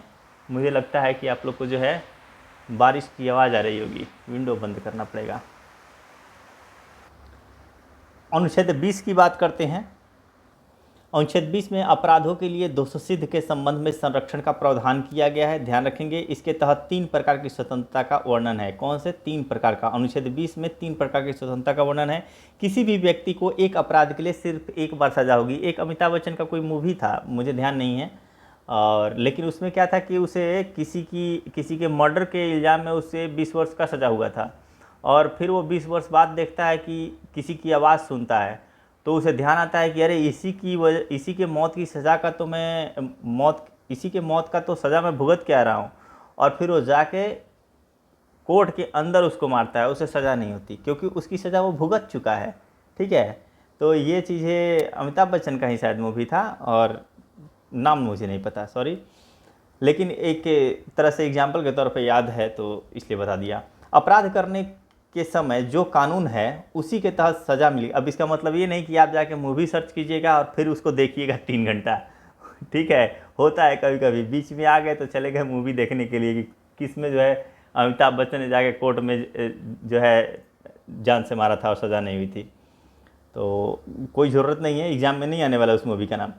अपराध करने के समय जो कानून है उसी के तहत सज़ा मिलेगी, न कि पहले और बाद में बनने वाले कानून के तहत। ये नहीं कि अगर बाई द वे आज कोई कानून जो है नहीं है और कोई क्राइम हो गया है और उस पर कुछ कानून है तो नॉर्मल कानून है, और कड़ा कानून 10 साल बाद बना तो उसके अकॉर्डिंग नहीं बनेगा, ठीक है। जिस समय जो क्राइम किया गया है उस समय जो भी लॉ है हमारे पास उसी के अकॉर्डिंग हम उसको जो है पनिश करेंगे। किसी भी व्यक्ति, क्योंकि एक जो है कोर्ट केस की सुनवाई होने में 3 साल 4 साल लग जाती है, तब तक नए नए कानून आ जाते हैं, तो नए कानून के तहत उसको सज़ा नहीं दिया जाएगा। जो जिस समय क्राइम हुआ था उसके अकॉर्डिंग ही देखा जाएगा कि उस समय कौन कौन से कानून थे, और उसके अकॉर्डिंग ही जो है पनिश किया जाएगा। किसी भी व्यक्ति को स्वयं के विरुद्ध न्यायालय में गवाही देने के लिए बाध्य नहीं किया जाएगा। इसीलिए जो है फिल्मों में देखते होंगे कि अक्सर जो है पुलिस वाले अकेले रूम में जो है काफ़ी प्रताड़ित करके या फिर मार के जो भी है गुनहगार उससे कबूलनामा जो है ले लेते थे, लेकिन जब वो जाता था जो है जज के सामने तो बात अपनी पलट देता था कि हमने तो ऐसा कुछ किया ही नहीं। तो ये बात से मुकर जाने, क्योंकि आप उसको स्वयं के प्रति जो है बाध्य नहीं कर सकते गवाही देने के लिए। 21वां है प्राण एवं दैहिक स्वतंत्रता का संरक्षण। किसी भी व्यक्ति को विधि द्वारा स्थापित प्रक्रिया के अतिरिक्त उसके जीवन और व्यक्तिगत स्वतंत्रता के अधिकार से वंचित नहीं किया जा सकता है। तो ये है प्राण एवं दैहिक स्वतंत्रता। हालांकि आर्टिकल 21 बहुत विस्तृत है। देखते हैं आर्टिकल 21 के तहत प्रत्येक सरकार का दायित्व तो बनता है कि वह अपने नागरिकों को स्वस्थ एवं स्वच्छ पर्यावरण उपलब्ध कराए। इसके लिए भारत सरकार ने संसद से राष्ट्रीय हरित न्यायाधिकरण अधिनियम 2010 जो है पारित कराया। अक्टूबर 2010 में राष्ट्रीय हरित न्यायाधिकरण की स्थापना की गई।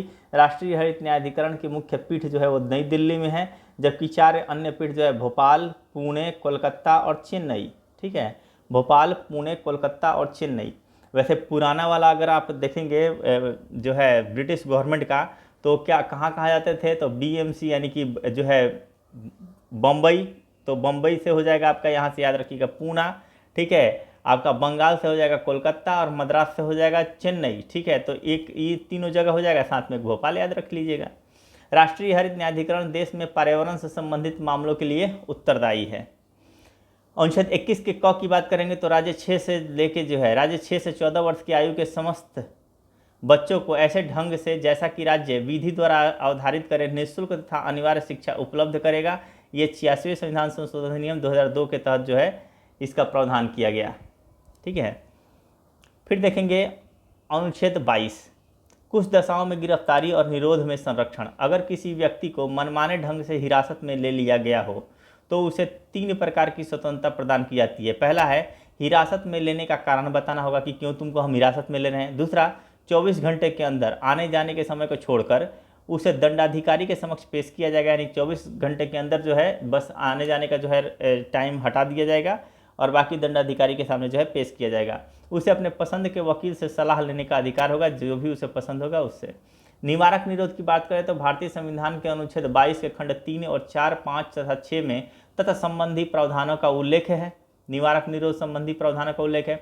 निवारक निरोध कानून के अंतर्गत किसी व्यक्ति को अपराध करने के पूर्व ही गिरफ्तार किया जाता है, यानी कि किसी भी व्यक्ति को अपराध अभी हुआ नहीं है उससे पहले ही अगर बाई द वे गिरफ्तार कर लिया जाएगा तो सोच लीजिएगा कि आप जो है हिरासत में लिए गए हैं। हिरासत और गिरफ्तारी 2 शब्द है। हिरासत कांड करने से पहले ही हिरासत में लिया जाएगा और गिरफ्तारी कांड कर चुके हैं उसके बाद से। ठीक है, निवारक निरोध का उद्देश्य व्यक्ति को अपराध के लिए दंड देना नहीं, वरन उसे अपराध करने से जो है ये निवारक निरोध यानी कि जो किए नहीं है उससे पहले ही हम रोक रहे हैं, वरन उसे अपराध करने से रोकना है। वस्तुतः यह निवारक निरोध राज्य की सुरक्षा, लोक व्यवस्था बनाए रखने या भारत की सुरक्षा संबंधी कारणों से हो सकता है। जब किसी व्यक्ति को निवारक निरोध की किसी विधि के अधीन गिरफ्तार किया जाता है तब सरकार ऐसे व्यक्ति को केवल 3 महीने तक अभिरक्षा में निरुद्ध कर सकती है। यदि गिरफ्तार व्यक्ति को 3 माह से अधिक समय के लिए निरुद्ध करना होता है तो इसके लिए सलाहकार बोर्ड का प्रतिवेदन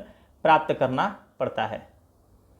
इस प्रकार निरुद्ध व्यक्ति को यथाशीघ्र निरोध के आधार पर सूचित किए जाएंगे, किंतु जिन तथ्यों को निरस्त करना लोकहित के विरुद्ध समझा जाएगा उन्हें प्रकट करना आवश्यक नहीं है। यानी अगर किंतु जिन तथ्यों को निरस्त करना लोकहित के विरुद्ध समझा जाएगा उसे प्रकट करने की आवश्यकता नहीं है। ध्यान रखेंगे, निरुद्ध व्यक्ति को निरोध आदेश के विरुद्ध अभ्यावेदन करने के लिए शीघ्र अवसर दिया जाना चाहिए।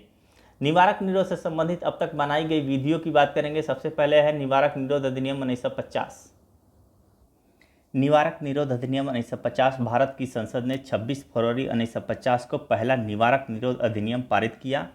इसका उद्देश्य राष्ट्र विरोधी तत्वों को भारत की प्रतिरक्षा के प्रतिकूल कार्य से रोकना था, यानी कि भारत की प्रतिरक्षा के प्रतिकूल यानी कि एगेंस्ट में अगर कोई कार्य होता है तो उससे रोकना था। इसे 1 अप्रैल 1951 ईस्वी को समाप्त हो जाना था, किंतु समय समय पर इसका जीवन काल जो है बढ़ाया जाता रहा। अंततः यह 31 दिसंबर 1971 ईस्वी को जो है समाप्त हुआ। बात करते हैं आंतरिक सुरक्षा व्यवस्था अधिनियम 1971 जो मीसा के नाम से है। 44वें संविधान संशोधन अधिनियम 1979 इसके प्रतिकूल था और इस कारण अप्रैल 1979 को यह समाप्त हो गया। अब बात करते हैं यहाँ पे विदेशी मुद्रा संरक्षण। अब यहीं पे मीसा की बात करेंगे ना तो लालू यादव अपनी बेटी का नाम भी जो है ना मीसा रखते हैं, मीसा भारती, इसलिए क्योंकि जो आपका जेपी आंदोलन हुआ था उसके तहत जो गिरफ्तार हुए थे तो मीसा एक्ट के तहत ही वो लोग गिरफ्तार हुए थे। ठीक है, जितने भी उस समय जो आंदोलन में जो जेपी आंदोलन में जो भी नेता गिरफ्तार हुए थे मीसा एक्ट के तहत हुए थे, इसलिए मीसा जो है लालू यादव ने अपनी पुत्री का नाम मीसा रखा है। ठीक है, अलग बात है। आगे चलते हैं विदेशी मुद्रा संरक्षण व तस्करी निरोध अधिनियम 1974 की बात करते हैं। तो पहले इसमें तस्कारों के लिए नज़रबंदी की अवधि 1 वर्ष थी। पहले कितनी थी? 1 वर्ष थी, जिसे 13 जुलाई 1984 ईस्वी को एक अध्यादेश के द्वारा बढ़ाकर 2 वर्ष कर दिया गया है। ठीक है, 2 वर्ष कर दिया गया है। पहले 1 वर्ष थी और बाद में जो है 1984 के अध्यादेश के द्वारा इसे बढ़ाकर 2 वर्ष कर दिया गया है। राष्ट्रीय सुरक्षा कानून 1980 की बात करते हैं तो जम्मू कश्मीर के अतिरिक्त अन्य सभी राज्यों में जो है लागू किया गया। तो जम्मू कश्मीर के अतिरिक्त अन्य सभी राज्यों में लागू किया गया ये राष्ट्रीय सुरक्षा कानून 1980। आतंकवादी एवं विध्वंसकारी गतिविधियां निरोधक कानून यानी कि टाडा। ठीक है, टाडा निवारक निरोध व्यवस्था के अंतर्गत अब तक जो कानून बने उनमें यह सबसे अधिक प्रभावी और सर्वाधिक कठोर कानून था। 23 मई 1995 ईस्वी को इसे समाप्त कर दिया गया। अब बात करते हैं पोटो यानी प्रिवेंशन ऑफ टेररिज्म ऑर्डिनेंस 2001, इसे 25 अक्टूबर 2001 को जो है लागू किया गया। पोटो टाडा का ही एक रूप है। इसके अंतर्गत कुल 23 आतंकवादी गुटों को प्रतिबंधित किया गया है। यानी कितने आतंकवादी गुटों को प्रतिबंधित किया गया है? 23।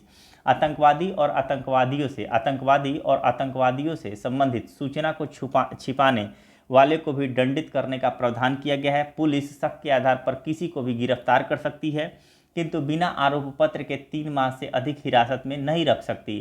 पोटा के अंतर्गत गिरफ्तार व्यक्ति हाईकोर्ट या सुप्रीम कोर्ट में अपील कर सकता है। ठीक है, यानी कि रॉलेट एक्ट की तरह नहीं है कि कहीं अपील ही नहीं कर सकते, ध्यान रखेंगे।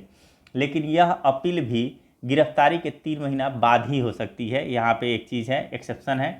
पोटो 28 मार्च 2002 को अधिनियम बनने के बाद पोटा यानी प्रिवेंशन ऑफ टेररिज्म एक्ट हो गया। ठीक है, यानी कि पोटो जो है पोटा हो गया। ऑर्डिनेंस होता है पहले, बाद में ऑर्डिनेंस क्या हो जाता है? एक्ट बन जाता है।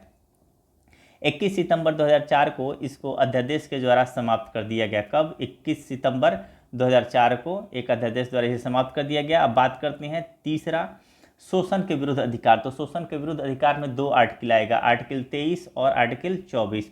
आर्टिकल 23 कहता है मानव के दुर्व्यापार और बलात् श्रम का प्रतिषेध। इसके द्वारा किसी व्यक्ति की खरीद बिक्री, बेगारी यानी कि काम करा लिए पैसा नहीं दिए, ठीक है, और इसी प्रकार के अन्य जबरदस्ती लिया हुआ श्रम निषिद्ध ठहराया गया, जिसका उल्लंघन विधि के अनुसार दंडनीय अपराध है। जरूरत पड़ने पर राष्ट्रीय सेवा करने के लिए जो है बाध्य किया जा सकता है। अगर जरूरत पड़ी तो राष्ट्रीय सेवा करने के लिए जो है बाध्य किया जा सकता है। अनुच्छेद 24 की बात करें तो बालकों के नियोजन का प्रतिषेध। 14 वर्ष से कम आयु वाले किसी बच्चे को कारखानों, खानों या अन्य किसी जोखिम भरे काम पर नियुक्त नहीं किया जा सकता है। ठीक है, अब बात करते हैं यहाँ पे धार्मिक स्वतंत्रता का अधिकार। तो धार्मिक स्वतंत्रता का अधिकार जो है ये आर्टिकल 25 से लेके 28 तक है। तो आर्टिकल 25वां कहता है अंतःकरण की और धर्म के अबाध्य रूप से मानने, आचरण और प्रचार करने की स्वतंत्रता होगी।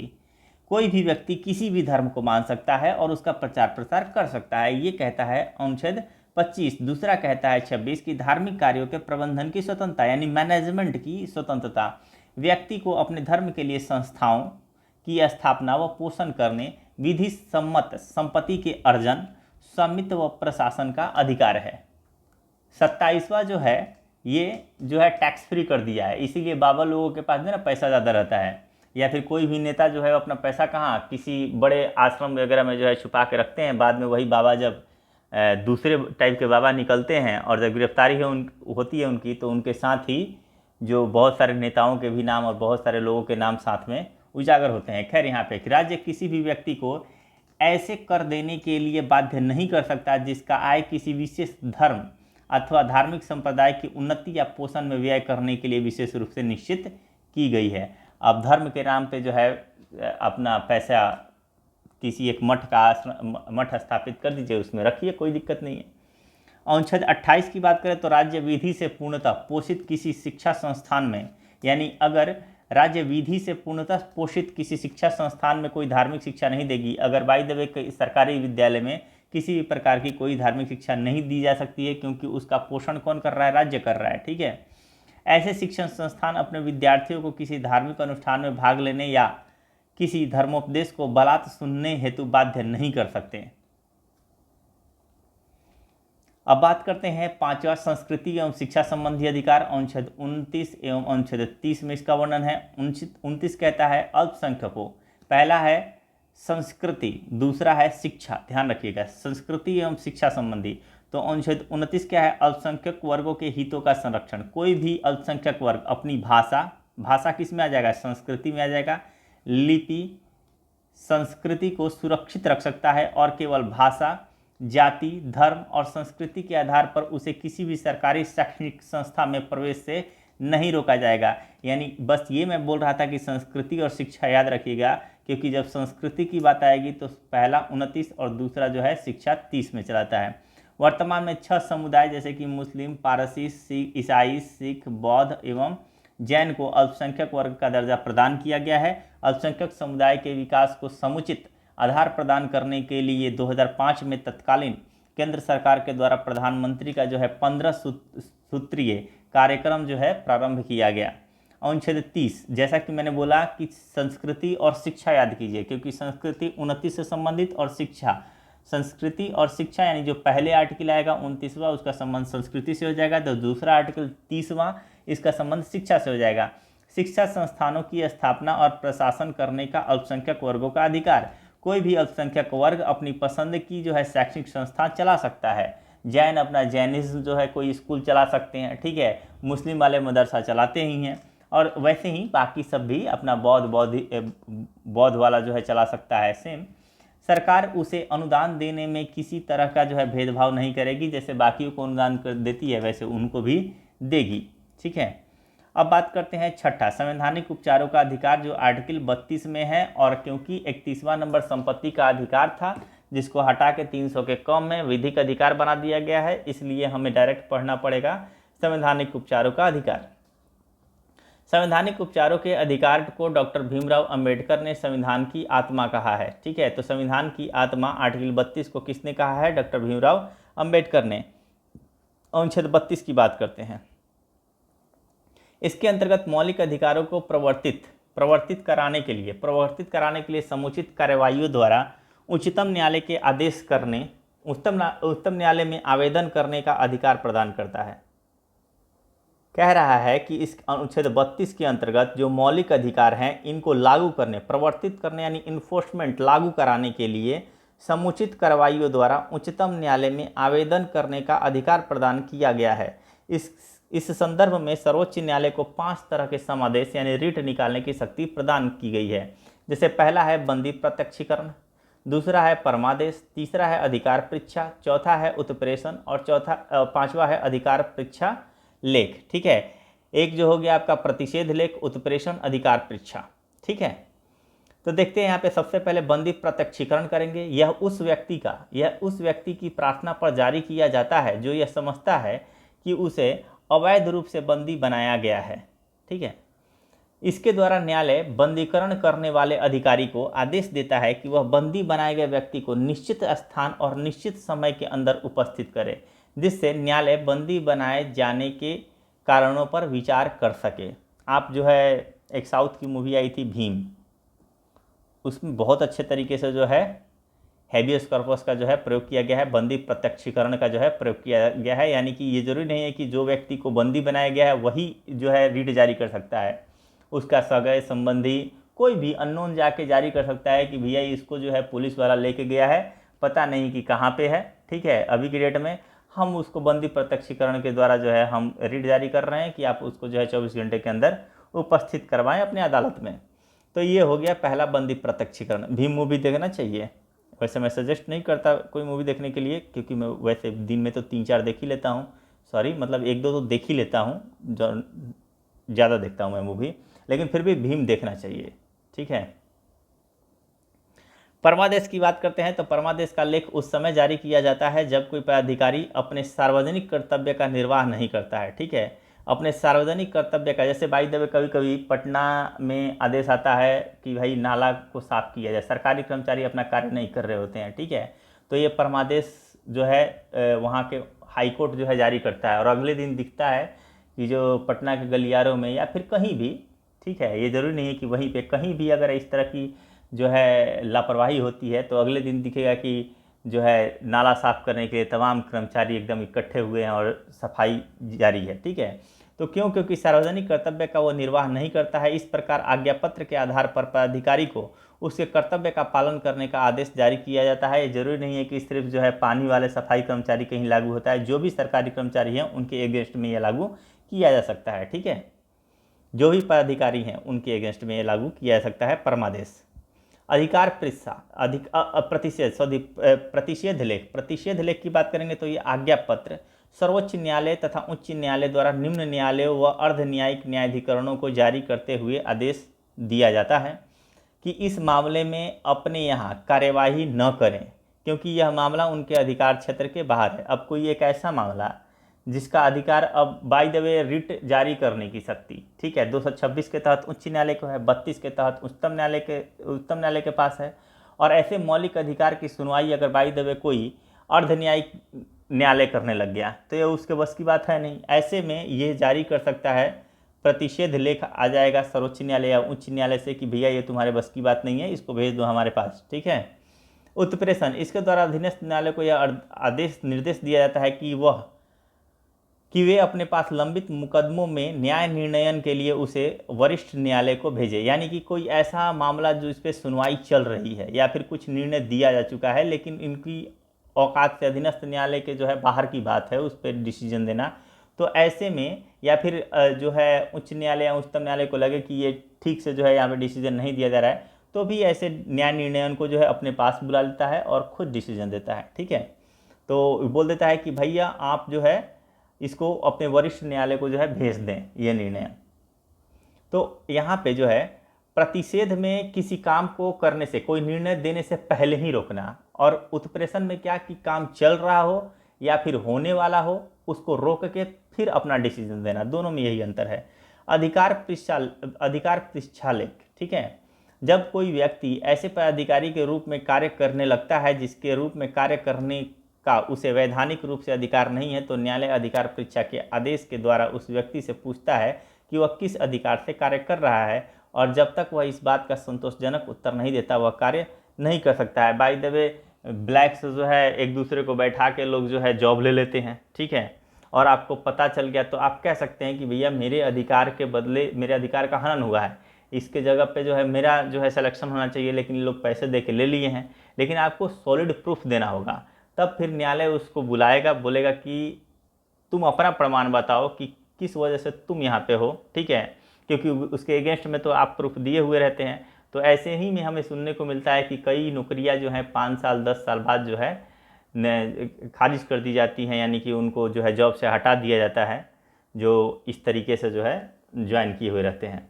तो घटनाएं आती हैं, बाद के समय में आती हैं, कई बार ऐसे भी देखने को मिलता है कि व्यक्ति किसी बड़े पोस्ट पे है लेकिन उसकी योग्यता ये सिद्ध ही नहीं कर पाती है कि वो इस योग्य के योग्य ही हैं, ठीक है। यानी कि सीधे स्पष्ट नज़र में आ जाता है कि नहीं, ये व्यक्ति पढ़ा लिखा व्यक्ति ऐसा आचरण नहीं कर सकता है, ऐसे उसकी मानसिकता नहीं हो सकती, उसकी आईक्यू लेवल इतना कम नहीं हो सकता है। तो उस पर संदेह की वजह से भी बहुत सारे डिस्ट्रिक्ट मजिस्ट्रेट जो है एक्शन ले लेते हैं, और फिर फाइनली त्रुटि तो रहता ही है, तो त्रुटि सामने आता है और फिर जॉब से हाथ धोना पड़ता है, बदले में जेल भी जाना पड़ता है।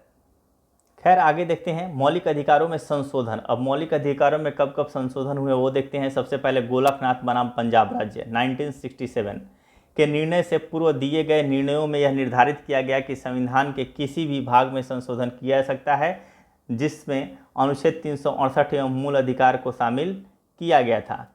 यानी कि इसके पहले 1967 से पहले ये निर्णय दिया गया था, ठीक है, जो भी 1967 से पहले निर्णय दिया गया था कि जो संसद है, ठीक है, संसद किसी भी चीज़ में संशोधन कर सकती है, चाहे वो मूल अधिकार हो, चाहे वो आर्टिकल 368 हो, किसी में भी जो है वो जो है संशोधन कर सकती है। लेकिन 1967 का जो डिसीजन आता है, सर्वोच्च न्यायालय ने गोलकनाथ बनाम पंजाब राज्यवाद 1967 के निर्णय में अनुच्छेद 368 में निर्धारित प्रक्रिया के माध्यम से मूल अधिकारों में संशोधन पर रोक लगा दी कि आप मूल अधिकारों में संशोधन नहीं कर सकते हैं, अर्थात संसद मूल अधिकारों में संशोधन नहीं कर सकती है। ये था 1967 के मामला। इससे पहले आप ये भी ज़रा देखिएगा, ये एक टर्म याद करने के टर्म में और ज़रा समझने के पॉइंट ऑफ व्यू से सही रहेगा। जैसे जब भी केंद्रीय सत्ता कमज़ोर रहेगी तो न्यायपालिका हावी होते हुई दिखेगी आपको, और जब केंद्रीय सत्ता मजबूत होगी तो न्यायपालिका कमज़ोर होती नजर आएगी। एक दूसरे के वाइस वर्सा है। अगर केंद्रीय सत्ता मजबूत तो न्यायपालिका थोड़ी सी अपनी जो है कंट्रोल में रहेगी, और अगर केंद्रीय सत्ता कमज़ोर तो न्यायपालिका थोड़ा बढ़ चढ़ के डिसीजन ले लेगी, ऐसा जो उसके जो है सीमा के दायरे से बाहर जाके भी डिसीजन लेना स्टार्ट कर देती है। अब 1967 से पहले अगर 1951 से लेके 67 तक की बात करें तो इस समय जवाहरलाल नेहरू का काल रहेगा, ठीक है, मतलब और कांग्रेस जो है मजबूत रहेगी। 67 आते आते जो है, ठीक है, 67 आते आते कमजोरी छा जाएगा, ठीक है, कांग्रेस में जो है आंतरिक फूट देखने को मिलेगी, थोड़ी सी सत्ता कमज़ोर होने लगेगी, और ऐसे में 1967 में गोलकनाथ बनाम पंजाब राज्यवाद में ये डिसीजन आता है कि संसद मूल अधिकारों में संशोधन नहीं कर सकती, ठीक है। 24वें संविधान संशोधन नियम, उसके बाद से आएगा जब इंदिरा गांधी का काल, तब द्वंद्व देखने को मिलेगा न्यायपालिका और साथ में इंदिरा गांधी के बीच में। तो 1971 द्वारा अनुच्छेद 13 एवं अनुच्छेद 368 में संशोधन किया गया तथा यह निर्धारित किया गया कि अनुच्छेद 368 में दी गई प्रक्रिया द्वारा मूल अधिकारों में संशोधन किया जा सकता है। आ गई इंदिरा गांधी द्वंद्व करने के लिए कि भैया जो तुम किए हो 1967 में, हम इसको नहीं मानते हैं। अनुच्छेद 13 और अनुच्छेद 368 में संशोधन किया गया तथा यह निर्धारित किया गया, यानी कि जो एक्चुअल में 368 और अनुच्छेद 13 क्या कहता है, अनुच्छेद 13 कि न्यायपालिका को जो है पुनर्विलोकन की शक्ति प्रदान करता है। पुनर्विलोकन की शक्ति यानी कि वो जो भी है, जो भी संसद अगर कोई कानून बनाती है तो उसको ये एक बार पुनर्विलोकन करेगा कि क्या ये वैध है या अवैध है, ठीक है या नहीं है, कानूनी तौर पे कितना सही है कितना गलत है, मौलिक अधिकारों का इससे हनन तो नहीं हो रहा है, ये सब तमाम चीज़ें देखता है। तो ये उसी में इंदिरा गांधी ने उसी अनुच्छेद 13 में ही संशोधन करवा दी और 368 में भी संशोधन किया गया तथा यह निर्धारित किया गया कि अनुच्छेद 368 में दी गई जो प्रक्रिया है उसके द्वारा, दी गई प्रक्रिया क्या है, विशेष बहुमत द्वारा, साधारण बहुमत द्वारा, 3 तरीके से जो है आपका संशोधन हो सकता है, जिसमें से अनुच्छेद 368 वाला विशेष बहुमत से होता है या फिर विशेष बहुमत प्लस आधे राज्यों से होता है, यही 2 नियम लगता है। तो बोला गया कि 368 की प्रक्रिया से अगर कोई मूल अधिकारों में संशोधन हो रहा है तो वो होगा, ठीक है, यानी 368 में दी गई प्रक्रिया द्वारा जो है मूल अधिकारों में संशोधन किया जा सकता है। केशवानंद भारती बनाम केरल राज्यवाद के निर्णय में इस प्रकार के संशोधन को विधि मान्यता प्रदान की गई कि हाँ जी ठीक है, आप जो कह रही हैं, जो तत्कालीन सत्ता जो भी कह रही है, यानी इंदिरा गांधी का सरकार ही कह लो, कि जो आप कह रही हैं हम उसको मान्यता देते हैं। अर्थात गोलकनाथ बनाम पंजाब राज्य का 1967 वाला डिसीजन के निर्णय को निरस्त कर दिया गया। अब बात करते हैं 42वें संविधान संशोधन अधिनियम 1976। इसके द्वारा अनुच्छेद 368 में खंड 4 और 5 जोड़े गए तथा यह व्यवस्था की गई कि इस प्रकार किए गए संशोधन को किसी न्यायालय में प्रश्नगत नहीं किया जा सकता है। इसमें कहा गया, केशवानंद भारती बनाम केरल राज्यवाद में यह अधूरा चीज़ें यहाँ पे दिया हुआ है। एक्चुअल में कहा गया कि ठीक है, हम गोलकनाथ बनाम पंजाब राज्य के निर्णय को निरस्त करते हैं, आप जो है मौलिक अधिकार में संशोधन कर सकती हैं, ठीक है, लेकिन आप मूल ढांचे को जो है संविधान के मूल ढांचे को परिवर्तित नहीं कर सकते हैं, ये कहा गया। अब इनका दिमाग खराब हुआ इंदिरा गांधी का। इन्होंने 1976 जो है 42वें संविधान संशोधन अधिनियम लेके आया। बोलनी क्या कि अनुच्छेद 368 में जो खंड 4 है और खंड 5 जो जोड़े गए, यह व्यवस्था की गई कि इस प्रकार किए गए, यानी कि अनुच्छेद 368 के द्वारा अगर कोई भी संविधान संशोधन करते हैं तो न्यायालय कोई भी प्रश्न उस पर नहीं करेगा, जो कर दिए वो सो कर दिए, ठीक है, ये बात आई। मिनर्वा मिल्स बनाम भारत संघ 1980 के निर्णय के द्वारा यह निर्धारित किया गया कि संविधान के आधारभूत लक्षणों की रक्षा करने का अधिकार न्यायालय को है। यहाँ पे स्पष्ट कर दिया कि ना, जो आप बोल रही हैं 1976 में जो आप बोल रहे हैं, ये एक्चुअल में मिनर्वा मिल्स ने कहा कि नहीं, ऐसा नहीं होगा। जो संविधान का आधारभूत ढांचा है, जो आधारभूत लक्षण है, उसकी रक्षा करने का अधिकार न्यायालय के पास है। आप परिवर्तन करो, बेशक करो, लेकिन किसी भी शर्त पे नकारात्मक जो है, आप जो है एक तरह से नकारात्मक संशोधन ना करो, सकारात्मक कीजिए, ठीक है। और न्यायालय इस आधार पर किसी भी संशोधन का पुनर्विलोकन कर सकता है। अगर आप नकारात्मक करते हैं या सकारात्मक करते हैं तो न्यायालय ही तय करेगा, यानी पुनर्विलोकन की शक्ति जो है ये लेके आते हैं मिनर्वा मिल्स मामले में, जो ऑलरेडी पहले से ही जब से संविधान बना है तब से जो है उच्चतम न्यायालय को है। वही चीज़ यहाँ पे दोहराया जाता है कि पुनर्विलोकन कर सकता है। इसके द्वारा 42वें संविधान संशोधन द्वारा की गई व्यवस्था को भी जो है समाप्त कर दिया गया, यानी 42वें संविधान संशोधन अधिनियम द्वारा जो ये जो किया गया था कि न्यायालय में प्रश्नगत नहीं किया सकता है, इसको क्या कर दिया गया, समाप्त कर दिया गया। आगे देखते हैं अब राज्य के नीति निर्देशक सिद्धांत। राज्य के नीति के निर्देशक सिद्धांत देखेंगे। राज्य के नीति निर्देशक सिद्धांत का वर्णन संविधान के भाग 4 में अनुच्छेद 36 से 51 तक किया गया है। इसकी प्रेरणा आयरलैंड के संविधान से मिली है। इसे न्यायालय द्वारा लागू नहीं किया जा सकता, यानी कि इसमें जो कुछ भी आपको दिया गया है आप इसलिए न्यायालय में नहीं जा सकते कि भाई नीति निर्देशक तत्व में तो हमें रोजगार का, समान कार्य के लिए समान वेतन और तमाम चीज़ों का जो है वो इसमें वर्णन किया गया है, हमें ये अधिकार नहीं मिल रहे हैं, इसलिए कोर्ट के पास आप नहीं जा सकते हैं कि सरकार से हमको दिलवाइए, ठीक है। ये सरकार के ऊपर डिपेंड करता है कि जब उसको मन करेगा तब वो देगा, जब वो देख लेगा कि उसके पास सहूलियत है तो वो आपको अवेलेबल कराएगा, ये उसके ऊपर डिपेंड कर रहा है। इसलिए इसे न्यायालय द्वारा लागू नहीं किया जा सकता, यानी इसे वैधानिक शक्ति प्राप्त नहीं है, किंतु फिर भी इस भाग में अधिकथित तत्व देश के शासन में मूलभूत हैं और विधि बनाने में इन तत्वों को लागू करना राज्य का कर्तव्य होगा। ये कर्तव्य है, कंपलसरी नहीं है कि राज्य जो है यानी सरकार जो है इसको लागू करेगा ही करेगा। ये उसके कर्तव्य है कि वो इसको लागू करे, लेकिन पहले एलिजिबिलिटी तो हो जाए, पहले खुद तो एलिजिबल हो जाए, ठीक है, करने के लिए। अब है तो कि हाँ माँ बाप को जो है सेवा करनी चाहिए, लेकिन बच्चा पहले खुद तो अपने पैरों पे खड़ा हो जाए तब तो वो करेगा। सिंपल सी बात है, वही चीज़ें यहाँ पे भी है। यानी भारतीय संविधान के अनुसार राज्य का नीति निर्धारण तत्व शासन के लिए आधारभूत है। भारत सरकार अधिनियम 1935 के अंतर्विष्ट अनुदेश प्रपत्र यानी इंस्ट्रूमेंट ऑफ इंस्ट्रक्शन को वर्ष 1950 में संविधान में राज्य के नीति निर्देशक तत्व के रूप में समाविष्ट किया गया है। भारत के संविधान में कल्याणकारी राज्य की संकल्पना का समावेशन राज्य के नीति निर्देशक तत्वों में किया गया है। यानी कि कल्याणकारी राज्य की बात कौन करता है, तो राज्य का नीति निर्देशक तत्व करता है। कल्याणकारी राज्य का उद्देश्य सामाजिक और आर्थिक प्रजातंत्र की स्थापना करना होता है। यानी सामाजिक और आर्थिक प्रजातंत्र की स्थापना के उद्देश्य से ही संविधान में नीति निर्देशक तत्वों को शामिल किया गया है। नीति निर्देशक तत्वों को शामिल करने का मूल उद्देश्य क्या है, तो वो है सामाजिक और आर्थिक प्रजातंत्र की स्थापना करना। भारत सरकार अधिनियम 1935 में अंतर्विष्ट अनुदेश प्रपत्र को भारतीय संविधान में राज्य के नीति निर्देशक तत्व के रूप में समाविष्ट किया गया है। यह प्रपत्र 1935 के अधिनियम के तहत ब्रिटिश सरकार द्वारा भारत के गवर्नर जनरल और प्रांतों के गवर्नरों को जो है जारी किया जाता था। राज्य के नीति निर्देशक सिद्धांत निम्न है, जिसमें सबसे पहले देखेंगे अनुच्छेद 38वां। यही कहता है लोक कल्याणकारी राज्य की स्थापना का कौन कहता है कि लोक कल्याणकारी राज्य की स्थापना की बात किस आर्टिकल में कही गई है, तो यही कर देंगे अनुच्छेद 38 में, ठीक है। राज्य लोक कल्याण की अभिवृद्धि के लिए सामाजिक आर्थिक और सामाजिक व्यवस्था बनाएगा, जिसमें नागरिक को सामाजिक आर्थिक एवं राजनीतिक न्याय मिलेगा। अगर एक वर्ड में बोलेगा, देखिए दोनों चीज़ों को समझिए। अगर आर्टिकल 36 में बोले लोक कल्याणकारी राज्य की, तो सब आर्टिकल में ही लोक कल्याणकारी राज्य की बात कर रहा है, जिसमें सामाजिक और आर्थिक ही बात करेगा 36 से लेकर 51 में। लेकिन अगर 36 में बोल दे कि स्पेशल 36 में, तो इसमें बोलेंगे कि राज्य की परिभाषा है, राज्य की परिभाषा, ठीक है, राज्य की परिभाषा। राज्य की परिभाषा किस में है, तो राज्य की परिभाषा 36 में है, ठीक। आपका जो है आपका आर्टिकल 12 में भी क्या था, राज्य की परिभाषा था, लेकिन वो मौलिक अधिकार के संदर्भ में था, ये नीति निर्देशक सिद्धांत के संदर्भ में है, ठीक है, दोनों का यही अंतर है।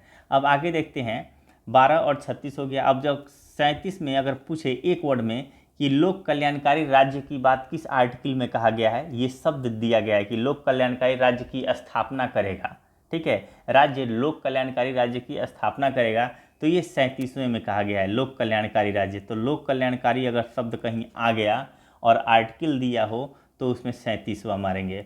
अगर बोल दे सामाजिक आर्थिक एवं राजनीतिक न्याय की बात कौन सा अनुच्छेद करता है, तो सामाजिक आर्थिक एवं राजनीतिक न्याय की बात जो है अनुच्छेद 38 करता है, ठीक है। तो एक एक वर्ड से ही रिलेट करके जो है इसको याद कीजिए।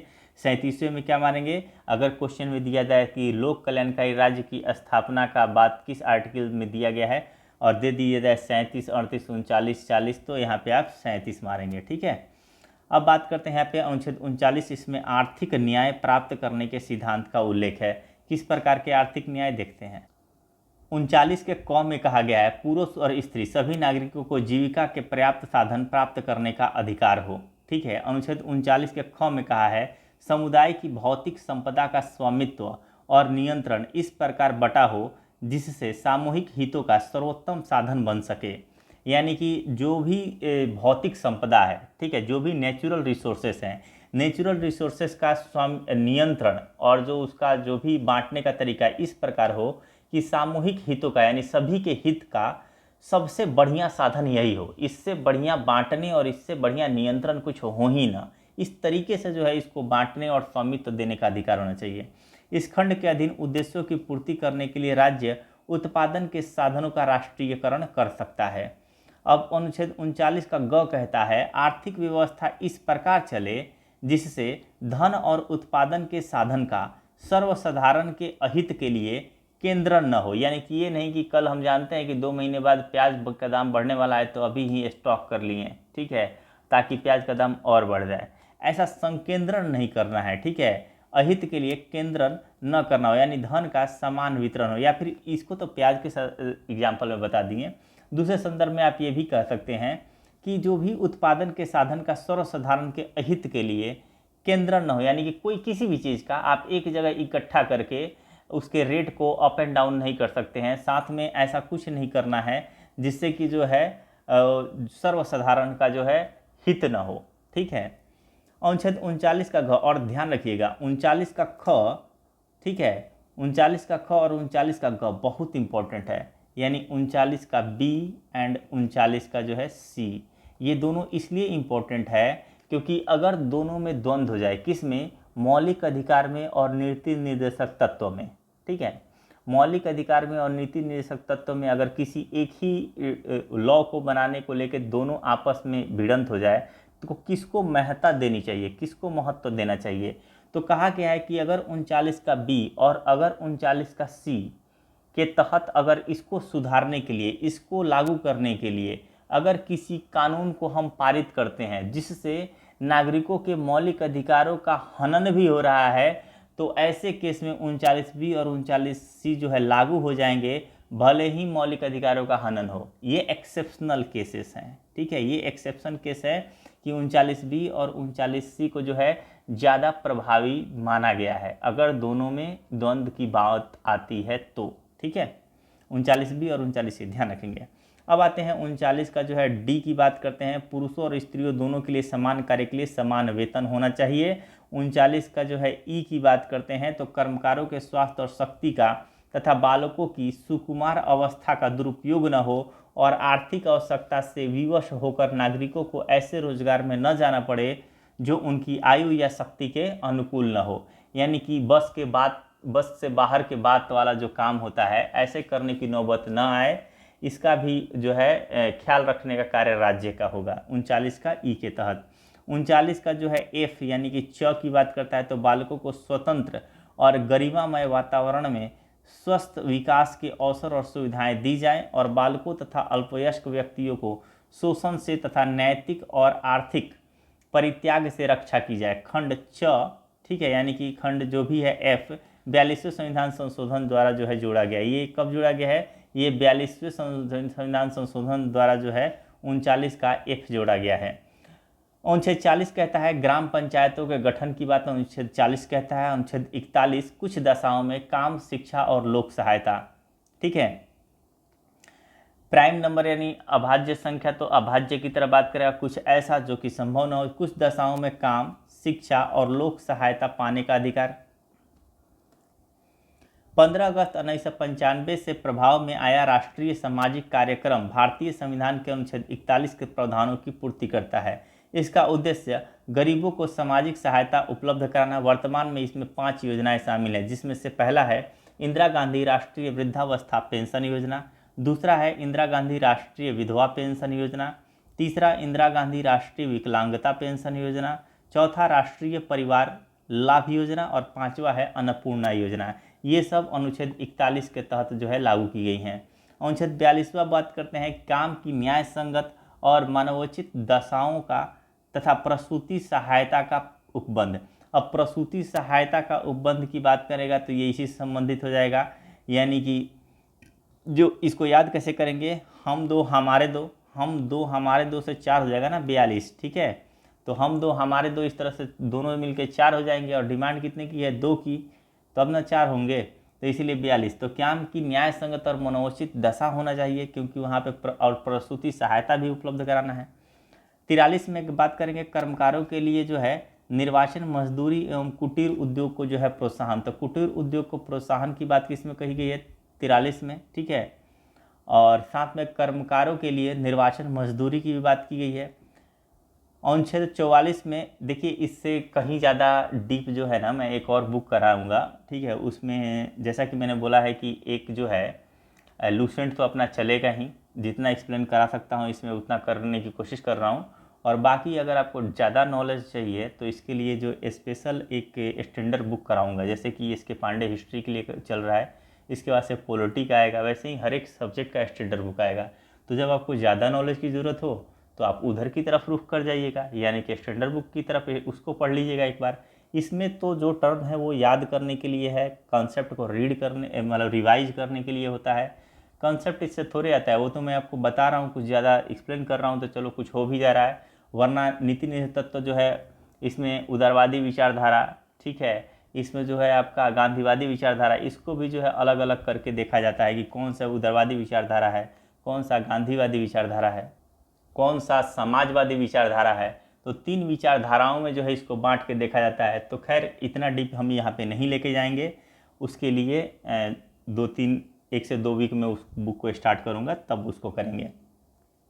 अनुच्छेद 44 की बात करते हैं, नागरिकों के लिए एक समान सिविल संहिता। ठीक है, एक समान सिविल संहिता कहाँ लागू है? अभी सिर्फ गोवा में लागू है। ठीक है, गोवा में है। अनुच्छेद 46 अनुसूचित जातियों, अनुसूचित जनजातियों और अन्य दुर्बल वर्गों के शिक्षा और अर्थ संबंधी यानी पैसा संबंधी हितों की अभिवृद्धि। ठीक है, आर्थिक संबंधी जो हितों की अभिवृद्धि करेगा। अनुच्छेद जो हो जाएगा 47 की बात करते हैं, तो पोषाहार स्तर। ठीक है, अच्छा अनुच्छेद 45 छूट गया है इसमें, मतलब कि छूट क्या दिया है, ये नहीं दिया है। अनुच्छेद 45 में क्या है, जब कर ही रहे हैं तो हर एक का एक एक कर लेते हैं।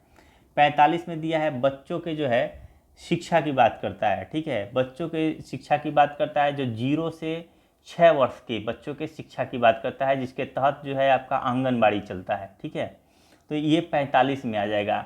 वही अगर आप बात करते हैं 21 के 21 का क में बात करेंगे, तो वहाँ पे 6 से 14 वर्ष के बच्चों की शिक्षा की बात करता है। तो दोनों में अंतर को समझिए, वहाँ पे मौलिक अधिकार है 6 से 14 वर्ष के बच्चों के लिए, और यहाँ पे जो है नीति निधि तत्व में है 0 से 6 वर्ष के बच्चों के लिए। ठीक है, तो ये 45वें में है।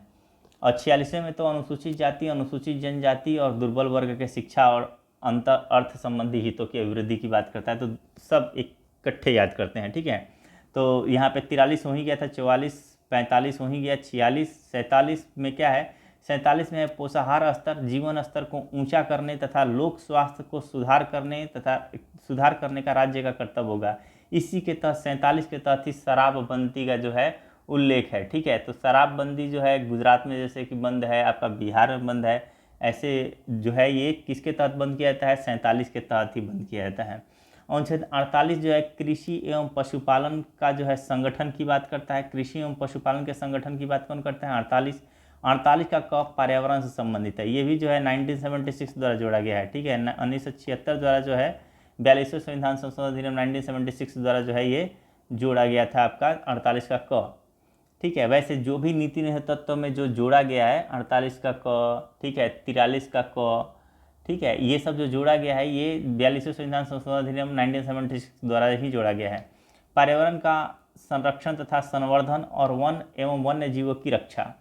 अब बात करते हैं 49 का, राष्ट्रीय महत्व के स्मारक जो भी हैं, स्थान व वस्तुओं का संरक्षण की बात किया जाता है।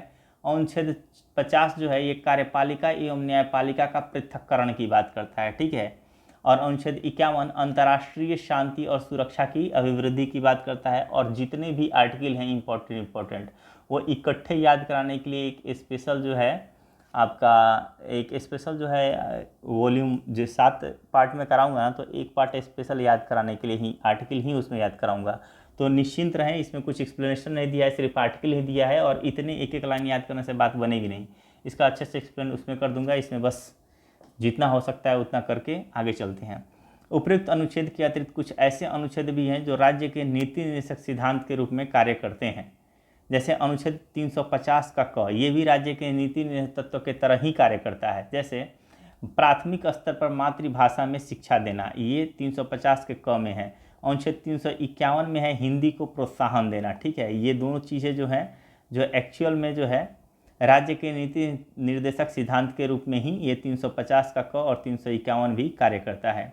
राज्य का नीति निर्देशक तत्व एक ऐसा चेक है जो बैंक की सुविधा अनुसार अदा की जाएगी, यह कथन केटी शाह का है। केटी शाह ने क्या कहा कि राज्य का नीति निर्देशक तत्व एक ऐसा चेक है, जब बैंक को जब लगेगा कि हाँ मेरे पास पैसा है तो वो चेक भंज जाएगा, और नहीं तो फिर वो कैंसिल हो जाएगा। ठीक है, तो सुविधा अनुसार जो है इसको जमा की जाएगी, ये बात कहा जाता है यहाँ पे। आगे देखते हैं, मौलिक अधिकार एवं नीति निर्देशक सिद्धांत में अंतर क्या है। तो यह आयरलैंड के जो है संविधान से लिया गया है नीति निर्देशक तत्व, जबकि मौलिक अधिकार यूएसए से लिया गया है। इसका वर्णन संविधान के भाग 4 में किया गया है, जबकि मौलिक अधिकार जो है भाग 3 में हो जाएगा। इसे लागू करने के लिए न्यायालय में नहीं जाया जा सकता है और इसके लिए जो है न्यायालय में जा सकते हैं। यह समाज की भलाई के लिए है नीति निषेध तत्व, और ये क्या है, व्यक्ति के अधिकार के लिए है। इसके पीछे राजनीतिक मान्यता है। अगर लग गया कि हाँ भाई जो है कुछ ऐसा लॉ लेके आते हैं जिसके तहत जो है वोट मिल सकता है, तो ये जो है इसमें नीति निषेध तत्व में कुछ जो है जिसको रेवड़ी कल्चर बोलते हैं, ठीक है, रेवड़ी कल्चर जिसको बोलते हैं कि यानी कि चुनाव के पहले जो पैसे बांटे जाते हैं या फिर बोला जाता है कि ये हो जाएगा तो हम जो है किसानों का जो है कर्ज माफ़ कर देंगे, इस तरह के जो वचन दिए जाते हैं भाषणों में, तो वो इस सब राजनीतिक मान्यता से संबंधित। जबकि मौलिक अधिकार के पीछे कानूनी मान्यता है कि नहीं दोगे तो हम कोर्ट चले जाएंगे। यह सरकार के अधिकारों को बढ़ाता है, ठीक है, और यह सरकार के महत्व को घटाता है। इसलिए घटाता है क्योंकि अगर सरकार कुछ किया जो मौलिक अधिकार के अकॉर्डिंग सही नहीं है, यानी कि उसके जो है प्रतिकूल है, तो व्यक्ति सीधे कहाँ चला जाएगा, कोर्ट चला जाएगा। तो सरकार का वैल्यू कम हुआ कि नहीं, इसलिए सरकार के महत्व को क्या करता है, घटाता है। यह राज्य सरकार के द्वारा लागू करने के बाद ही नागरिक को प्राप्त होता है, और यह अधिकार नागरिक जन्म लिया, नागरिकता जैसे ही जिसको मिली उसको स्वतः प्राप्त हो जाता है। ये तमाम चीज़ें हैं। अब बात करते हैं मौलिक अधिकार, मौलिक कर्तव्य। सरदार स्वर्ण सिंह समिति, ठीक है, सरदार स्वर्ण सिंह समिति की अनुशंसा पर संविधान के 42वें संशोधन 1976 के द्वारा मौलिक कर्तव्य को संविधान में जोड़ा गया है। किसको, मौलिक कर्तव्य को जोड़ा गया है। इसे रूस के संविधान से लिया गया है। इसे भाग 4 के क में अनुच्छेद 51 के क के तहत जो है रखा गया है। भाग कौन सा है, 4 का क, अनुच्छेद कौन सा है, 51 का क। मौलिक कर्तव्य की संख्या 11 है, जो इस प्रकार है, नंबरिंग भी याद रखेंगे इसका। अब ये एग्जाम जो नया एग्जाम्स जो हो रहे हैं, मतलब अभी के डेट में जो एग्जाम्स, उसमें पूछ देगा कि मौलिक कर्तव्य के तीसरे नंबर पे क्या है, यानी निम्न में से कौन सा मौलिक कर्तव्य है। एक कोई मौलिक कर्तव्य उठा देगा, देश की रक्षा करें, और नीचे आर्टिकल दिया रहेगा 51 के क का 1, ठीक है, 51 का क का 1, 51 का क का 2, ठीक है, 51 का क का 2, यानी वो ये पूछ रहा है कि किस नंबर पे इसका उल्लेख किया गया है। तो यहाँ पे देश की रक्षा करें किस पे आ जाएगा, 51 के क का 4, ठीक है। तो देखिए अब इसको याद भी कर देते हैं। अभी मौलिक कर्तव्य की संख्या, प्रत्येक नागरिक का यह कर्तव्य होगा कि संविधान का पालन करे व उसके आदर्श संस्थाओं, राष्ट्रध्वज और राष्ट्रगान का आदर करे। ये पहला नंबर तो ऐसे ही याद रखेंगे आप। दूसरा है, अब जो भी आदर करेंगे, दूसरी चीज़ क्या है, स्वतंत्रता कैसे मिली। तो स्वतंत्रता के लिए हमारे राष्ट्रीय आंदोलन को प्रेरित करने वाले उच्च आदर्शों को संजोए रखें और उनका पालन करें, ठीक है। तो ये दूसरा। तीसरे में 3 वर्ड है, प्रभुता, एकता और अखंडता की रक्षा करें और उसे अक्षुण्ण रखें।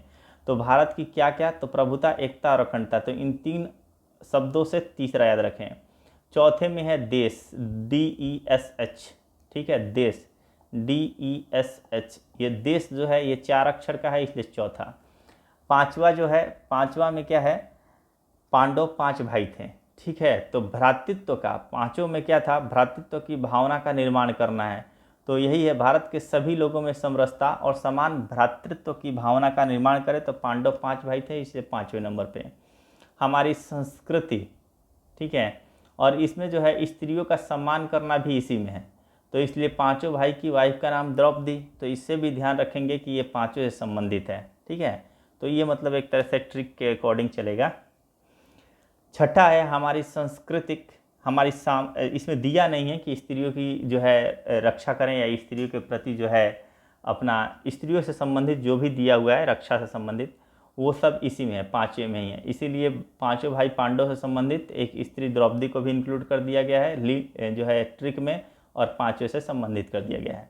छठा, हमारी सामाजिक संस्कृति गौरवशाली परंपरा का महत्व समझे और उसका जो है परिरक्षण करें। ये याद कीजिएगा, सबका ट्रिक नहीं है, इसका नहीं है।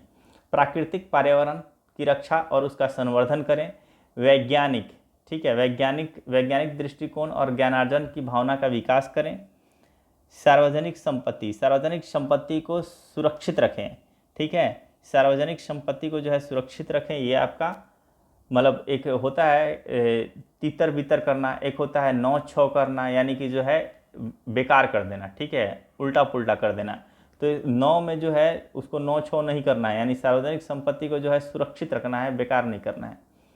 फिर देखेंगे अपना व्यक्तिगत एवं सामूहिक गतिविधियों के सभी क्षेत्रों में उत्कर्ष की ओर बढ़ने का सतत प्रयास करें। ठीक है, यानी कि यहाँ पे क्या है, विकास की बात कर रहा है। तो विकास कर रहे हैं, देख रहे हैं 9वें से 10वें नंबर, इकाई से दहाई अंक में आ गए।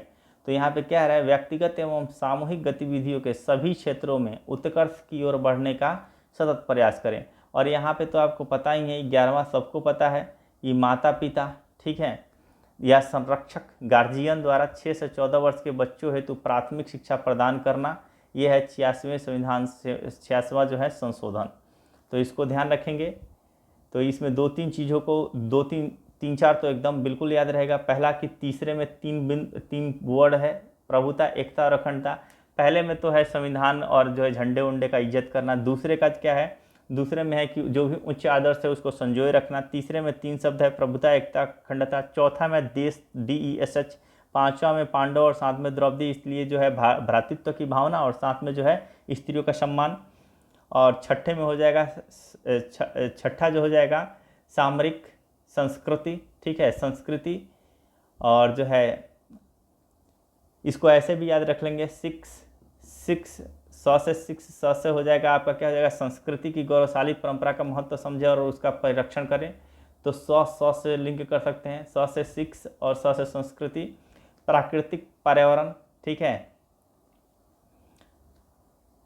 प्राकृतिक पर्यावरण का संबंध जो हो जाएगा 7वें से हो जाएगा वैज्ञानिक दृष्टिकोण। ठीक है, यानी कि जो है